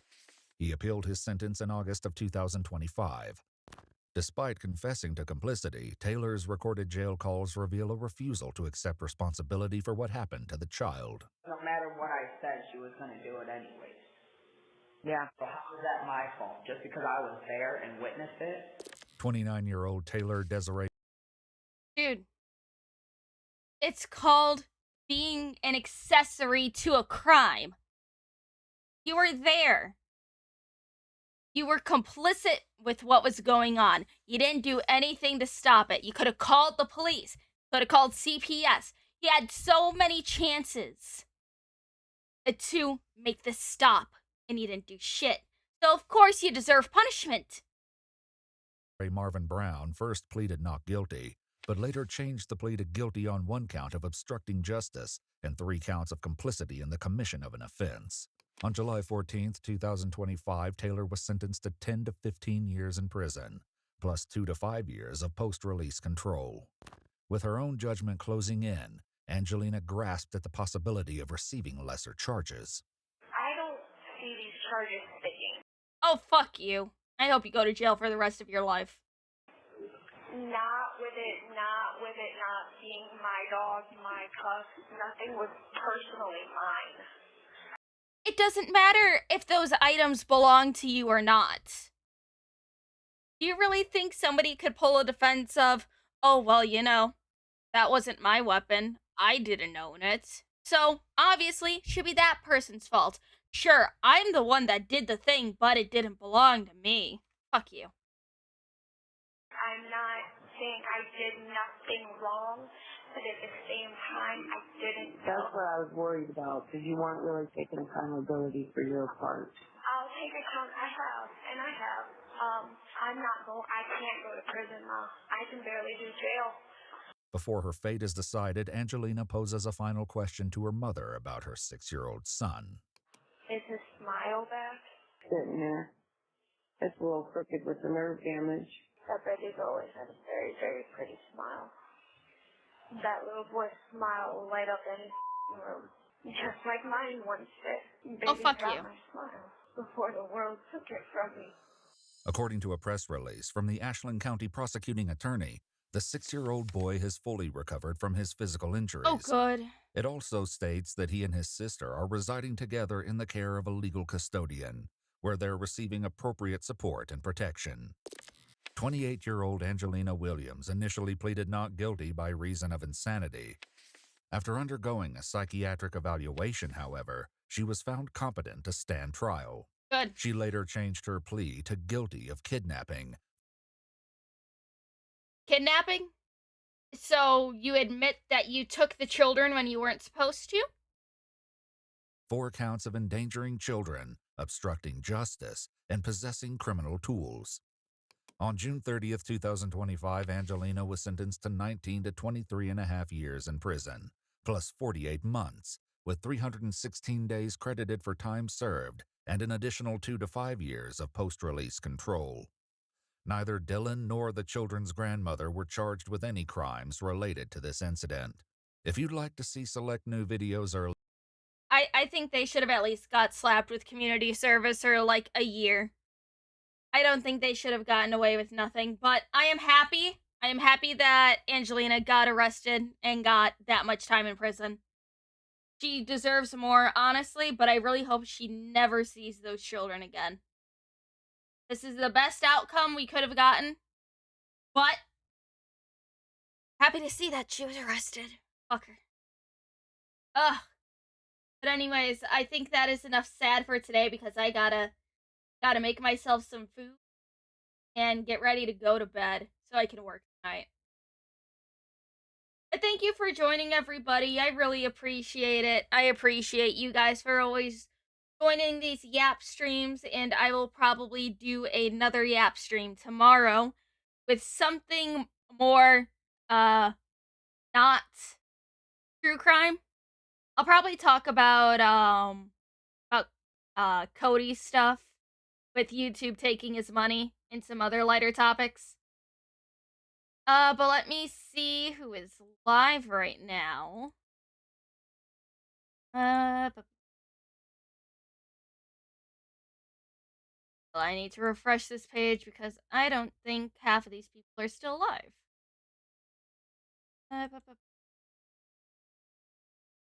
Oh, Fangsy's live. Okay, so on YouTube we're going over to Fangsy.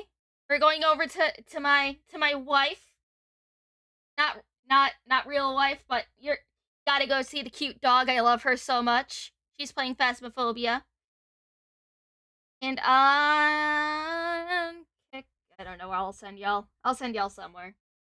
But anyways, have a good day, everybody. I will see you guys tomorrow for some more yapping. And I don't know what else to say. It also is nice seeing you, Seku. I gotta get more art from you. I am hooked to Pony Lumi.